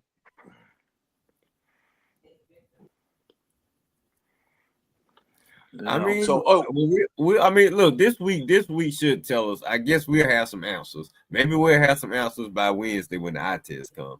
I mean, that'll be I guess what 12th, I think. So yeah, so that's the 12th Wednesday. So you say Wednesday at 4:00, Coach. Okay. Well, so by the time the eye test come on Wednesday, we should know whether Kirk is still a member. I thought that was the 17th. That coach, why They you said saying he have 5 days afterwards, but I guess coach saying they probably gonna go on and deal with this right away. Oh, okay, yeah. Coach, Wait a minute, unless you saying his bonus kicks in at 12 o'clock. I mean, I thought they kicked in on the 17th. it kicks in on the 17th. Yeah, according to what Hey, he Coach, said earlier, I thought it was the Coach, 17th.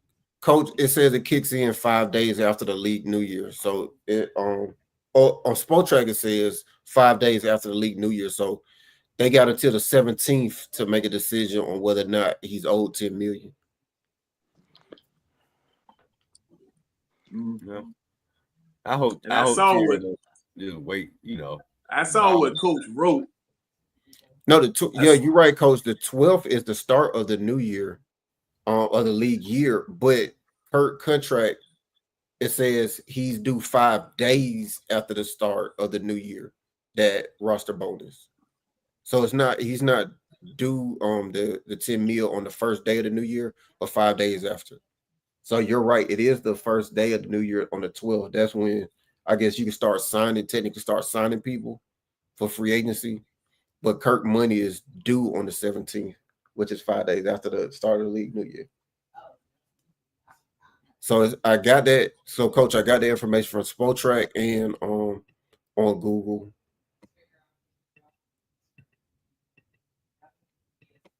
Can't argue with them, Coach.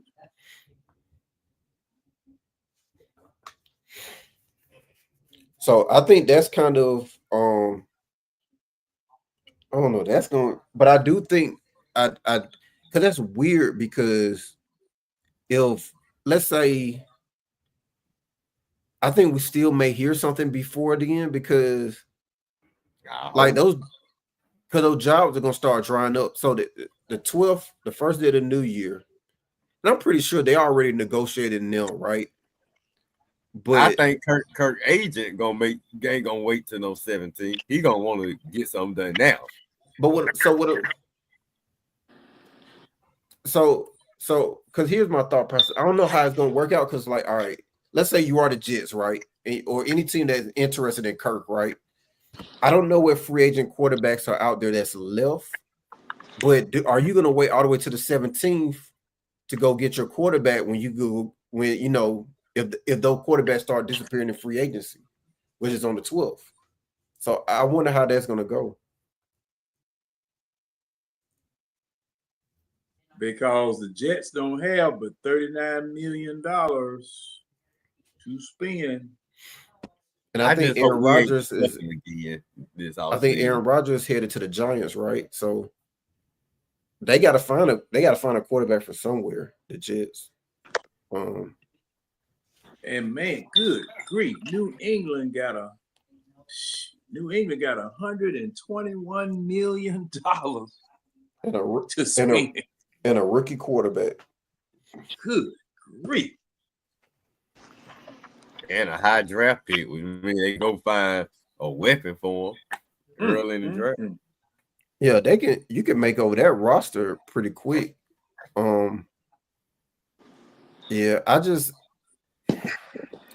think that's the saddest part in our situation is that we finally got a quarterback that we think going to be a starting quarterback on a rookie deal, and we can't even take advantage of the fact that he's on a rookie deal. Like, that sucks. We see New England taking advantage of it. We see the Commanders taking advantage of it. And we don't have a quarterback on a rookie deal. I mean, we do, but I mean, it's negated by the fact that Kirk is on the roster, is my point. Yeah. And now, what about Justin Herbert out there at the Chargers? Now, see, they have the next amount of space at $93 million. Oh yeah, Harbaugh about to go crazy. You about to ball out. Yeah, Harbaugh about to. He needs some weapons too. But okay, well, what I'm asking, in addition to what you guys are saying,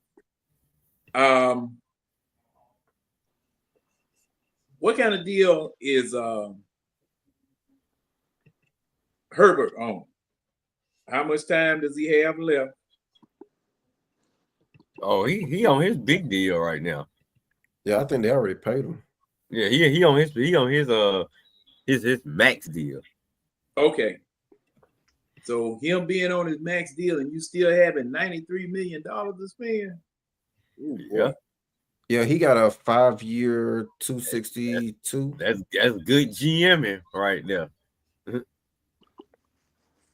Yeah, look at all the players they done lost over the last couple of years, though. Right. That what exactly they ain't had to really pay nobody because they ain't all the players been trash, so they ain't really had to invest in nobody but Herbert. The last few years, the running backs been running back by committee. The receivers ain't really been consistent that much. Nobody on the defense really stood out besides Bosa and Mack, and they was already under contract. So I mean, besides that safety, what's his name, Derwin James? Yeah, he can't stay healthy. Who else on the team worth investing in besides Herbert? I mean, they got rid of Bosa. I think Khalil Mack is out the door. Yeah, right. Like they getting rid of it. They shedding everybody. He's about to overhaul the whole team. Yeah, he finna. I guess he doing. Didn't he do the same thing when he went to the 49ers? He probably played with their roster for a year or two, and then got his guys up in there. They doing the same thing like the Jaguars. The Jaguars doing the same thing. What's going on in Jacksonville? They traded the wide receiver to who? Texas. Christian Kirk. Yeah, they traded him to the Texas for a 7th-round pick, I think. But I think one of them other receivers kind of broke out last season, so made Kirk expendable. Yeah, the tight end last name Junior. I think Brian something Junior. I think he kind of broke out for Jacksonville. They let go the tight end, so he gone. So they not really paying nobody over there. Well, how much cap space they got? How much cap space Jacksonville got, Keelan? They got some money. Got $60 million. Jag, wow. Okay. Detroit got $55 million, and golf is already paid. Mm-hmm. Didn't they extend him? Hey, weren't they looking for another quarterback? They gonna replace golf. They just paid him. They did pay him. I had heard something about them looking for another quarterback, if I'm not mistaken. Well, they were looking for a backup. Then they got Teddy Bridgewater. Oh, the backup they were looking for. They paid golf last year. They gave him a 4-year deal last year. DK. Oh, they probably didn't want to pay him either, Mills. That's probably what it was too. Bro, some of these teams are in a really good position. Like the Commanders are in a sweet position. Like it's a good time to be a Commanders fan. Like their situation is real sweet. And I thought I remember those days, 2010, 09, when we was coming into our own. We had finally had some promise. When we had Matt on that rookie deal, and then you were able to get Gonzalez and all them boys to come on in. Well, like fellas, it ain't over yet. Like I said, if we can just get through this, we just got Kirk on the deal for one more season. We get him out the way. We still got Penix on his rookie deal for at least two more seasons after this. Yeah, so we can still do something. And we ain't just hamstrung for a few seasons. We just hamstrung this year, I believe. And as long as Penix improve and get better, now coming in the next season, we'll feel a little more positive. Now we know, okay, we got us a real good quarterback. I'm pretty sure London and him going have a pretty good year again. Pitts, well, see now that's what we're gonna be talking about next year. Pitts, what we're gonna do with his ass? Nah, by the trade deadline. I think we're gonna trade him at draft day. Pitts not going nowhere. You don't think so? Nope. Man, we just blew talking about he want to work with him. We just blew it in 2012. We just blew that. Blew it and we blew both our chances to win it. Just blew that in 2012. See, man, I mean, I know we could have beat Baltimore. Yeah. And if we set that up, that lined up perfectly. Everything we did from 2008 to 2010 lined up perfect for 2012. Like literally, like just how what was it last episode where they were talking about how what Big Low was talking about how like what you do today sets up for 2 years later or whatever. Yeah. Like we drafted Matt, had him on the rookie deal, and we got all that talent to come in. Yeah. With Turner and you got 2 all pros to come in as free agents. Yeah. And then you still had Abraham on the roster. Willie Moe had panned out in the secondary. You had it lined up, like everything had lined up, and then you pulled off that trade to put Julio on the other side of Roddy. Man, when that happened, I really thought we were gonna really win it all. And see, the with 2 or 3 years, I thought we were gonna win it all. And keep in mind, Roddy had an All-Pro season in 2010. Yeah. And then you went and got Julio on the other side of this guy who was just All-Pro. Right. And then you had Gonzalez. Right. And you still had Gonzalez too. You had Gonzalez that was a guarantee. Because see, you remember what happened the year after. Because see, Gonzalez, we were converting third downs like it wasn't nobody's business. Throwing it to Gonzalez because Gonzalez would post the man up right at the doggone marker, having pinned to his back like a basketball player. He calling for the ball like a center. Bam, throw it to him. Now, the very next year, man, they were beating Gonzalez up like a piñata at a Mexican kid's birthday. I mean, they were beating the snot out of him, trying to keep him from getting to that spot. You know, it was, and see, that's why I tell people, if you go to an NFC championship, AFC or NFC championship game, or to a Super Bowl, you got a bullseye on your back for that next season. You got a bullseye on your back because, see, they know what you're doing. They got 16, 17, 18 games of film on you to know what you do well. You win the Super Bowl, you got that bullseye on your back. So that's what they're going to always try to do unless you change what you're doing. And, man, you know, Falcons they were never able to recover after 2012. Never would. Never would. You know, and then, you know, 15 and 16, hey, caught everybody by surprise. Caught everybody by surprise. I mean, you know, you flinging the ball all over the yard, doing, you know, moving the ball, setting records. But Super Bowl loss. We were just wallowing in the mud. Those 2 seasons prior, 13, 2014, even 15, we still set ourselves up because we still had stability with Dimitroff in the front office. So, yeah, we were still, even though the Mike Smith regime was over with, we were still setting ourselves up to win. We still had the quarterback. We still had the all-pro receiver. You had to improve the defense a little bit, which he did in 2016. Yeah. Okay, I got a question. Do you think the Falcons would have been better off if they kept Dimitroff and not hired Terry? Yeah. I don't know because they stripped Dimitroff of his power. What year was that? That's what I'm saying. Get all them other guys out the way and just give him his power back. Give him one more chance. Because see, Scott Piola was here as they had 7 general managers after they. Oh goodness! Wait a minute. I'll say Dimitroff was a better GM than we've seen from Terry thus far. Yeah, he is. Yeah, he like definitely is. As much as people want to complain about Dimitroff, in terms of what he's done, you can't take away those first 4 years alone. The first 4 years that Dimitroff was here, that's head and shoulders better than Terry's first 4. Yeah, head Head and shoulders. Not even close.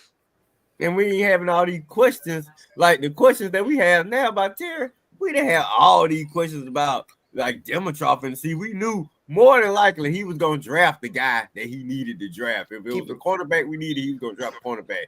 I know damn well Dimitrov wouldn't have let Jalen Carter fall in his lap. And he say, "Oh, I just had a 1,000-yard guy last year. Oh, let me go draft another running back." No, he would have drafted Jalen Carter. Keep in mind, we went in 2 years, we were the number 1 seed in the NFC within 2 years. Because 2010, we were the number 1 seed. Mm-hmm. And then 2 years after that, we're in the NFC Championship game with a couple plays away from a Super Bowl.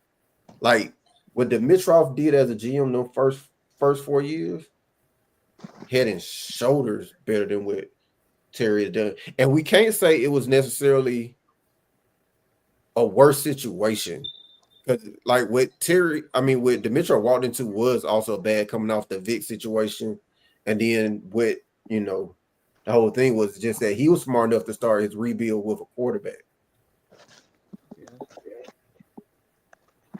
Smart enough to go get the players we needed, like the Abrahams of the world, the Dwight Freeney's of the world. He knew how to add veteran pieces too. Like I say, I'm not just looking off his big moves. I'm looking out at Dimitrov's free agency. I'm looking off the small moves where we went and picked up guys to just add depth to the roster. That whole tenure, he had 7 good years, 7 bad years. I think those guys got bought in here when Matt had that 2018 season and the defense was so trash. And I think that's what probably sparked Arthur Blank to bring some of those guys in here. But personally, looking at what Terry done, you probably could, man, I wish Dimitrov was running these last few drafts. I promise you, we'd be in a better situation now if Dimitrov was running these last few drafts than we are right now. And he doggone show when they gave Kurt no 4-year deal. Not when you thinking about taking a quarterback in the draft. He would have just went and signed one of these bridge guys and went to go get his guy Penix. I mean, I'll say this. Like, I think in terms of who's the better drafter, I think is here and there, because I don't know. Like, I think because both him and Terry has had misses, and then they've had makes. Like, I mean, but I put like this: like, you drafted Matt Ryan in the first round. I don't count that, because I mean, it's a top 10 pick. Like, just like drafting Bijan, or like if you draft in the top 10, like the likelihood of you missing in the top 10 it's rare. But the free agency moves and stuff that Dimitrov made, it's head and shoulders, man. Lights up. Like, it's kind of hard, because I'm not trying to not give Terry his credit, because you got somebody like Jesse Bates that he brings in a free agency. Yeah, that was kind of easy too, though. Yeah, but at the same time, it's kind of like, I mean, they still have to want to come here, but at the same time, it's kind of like, well, if you made him the highest paid safety, like, I mean, like, money do talk at the end of the day, so it's kind of like you did offer him the most money, so. I mean, the breaks that Terry getting, he not taking advantage of them. Dude, you got the best safety, and you paying. I mean, yeah, okay, you paid him, top safety money, and he actually turned out to be one of the top safeties in the NFL, and you still can't build around him. You ain't added. He's been here 2 years, and you ain't gave him a top-notch pass rusher yet. You don't inherit it. What's the guy name? Not True Fun, but AJ Terrell. You ain't gave him no help. So even the pieces that you have, you've done nothing to help yourself out. You've done nothing to add to them. You got the offensive pieces right, but like you say, anybody would have took Drake London at 8 when we took him. Yeah, I mean, it was kind of hard to miss in that draft in terms of you looking for a receiver, because even if you missed on him, you get Garrett Wilson. Mm-hmm.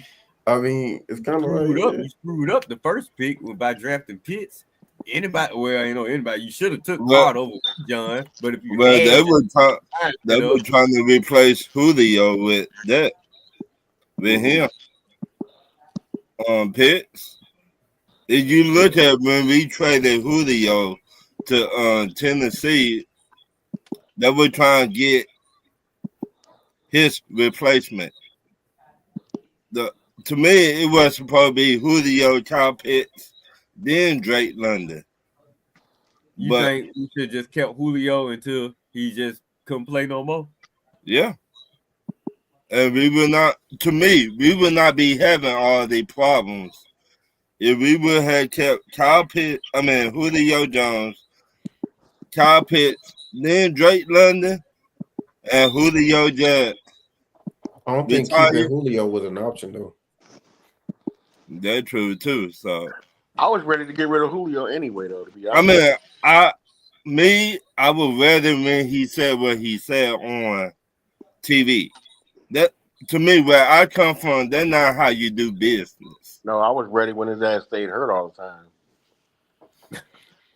Yeah, I mean, I think it was.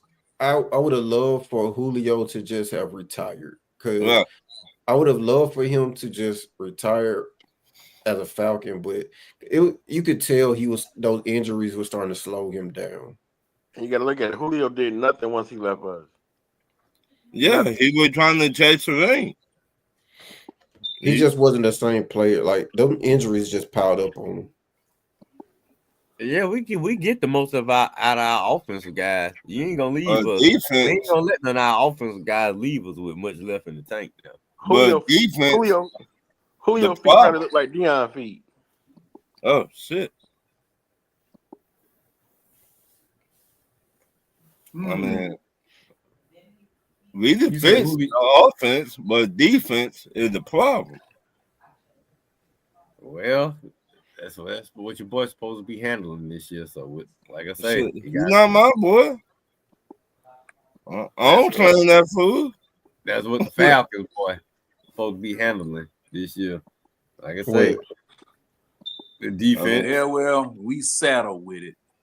I mean, to me, I would have got somebody from Baltimore or Louis Riddick to be the GM. Hey man, I've been beating that horse so long. Or get somebody from Pittsburgh to be the GM. Or even Philadelphia. I mean, get somebody with a team that know how to build something. You get somebody from the Saints, man. Don't come to me with that cap stuff. Any GM can fix the cap. I need somebody that know how to draft players. I mean, maybe every player he want to draft, the head coach be like, no, we're not going that route. Remember, they said the head coach got the last say so on whoever. I'm not taking that job, then. I am gonna be the top dog. You understand? Yeah. You better have an ego, partner. Look at it, man. Look at the Giants. Look at the Giants, man. Their head coach don't got them that much say so with them. Who? The Giants head coach. He don't got that much say so going on over there. Because he's not a winner. That much say so. You don't need that much say so. Just shut up and if he was winning games, he might. Yeah. I mean, because if you look at Raheem don't need no say so on anything. And Mr. Blank don't need no say so on anything. If Terry, this your job, do your job. Or let's get a guy in here that know football that can do the job without somebody holding his hand, without him having to go to the boss's office and ask for a lollipop. You know what I'm saying? I don't need all that. I need a guy that is in charge of this stuff. I'm the GM. This is my show. When it go right, you know who to come to. When it go wrong, you know who to come to. It starts and stops with me. That's what I want from my GM. Hey, Keely, you got a message from Chief.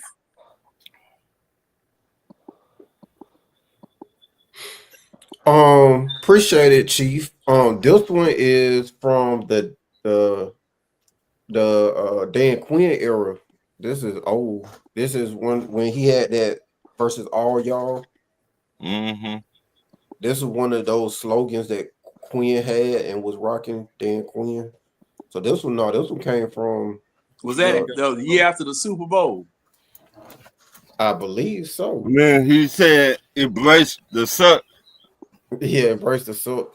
Right. But no, this one came from like probably 2017 or 2018, somewhere in there.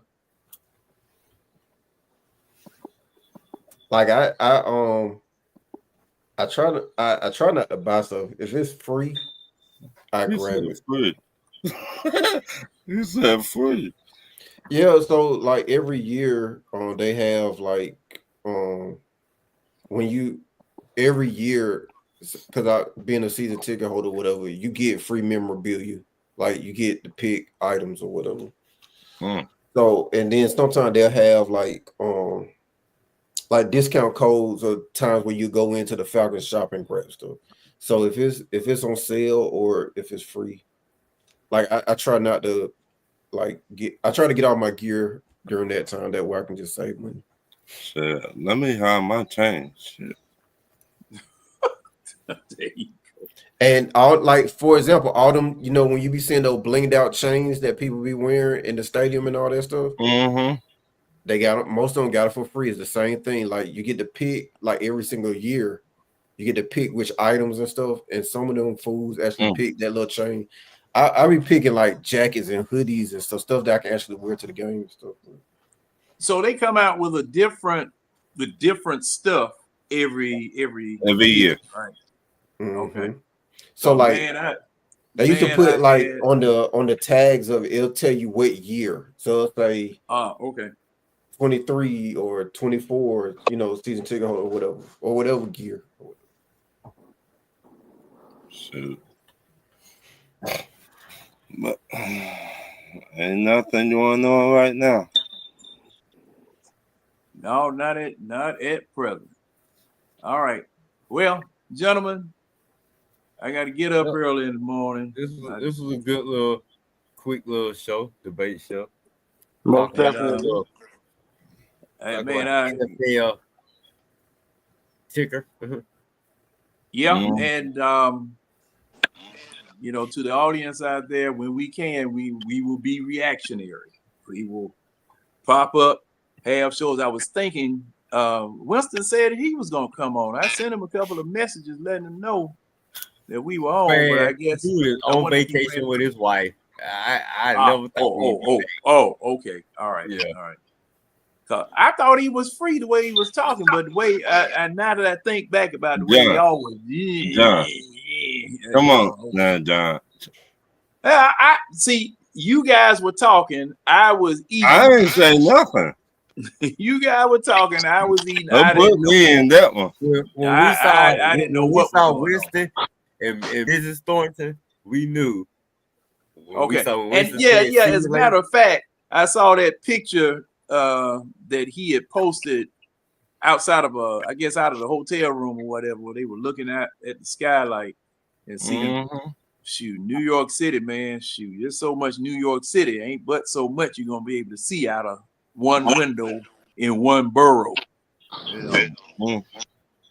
But gentlemen, hey man, really appreciate you guys coming on and us continuing the conversation that we were having on the phone, on the video call. Yes, because sir. that's all this was, just an extended video call that everybody was able to get in on. Okay. And everybody who's in the chat, John Brooks, Chief, Millie Mills, Old Coach, 330, everybody. We appreciate you guys in the chat also. And like I said, we're going to be reactionary because we're headed toward legal tampering, as if it hasn't started already.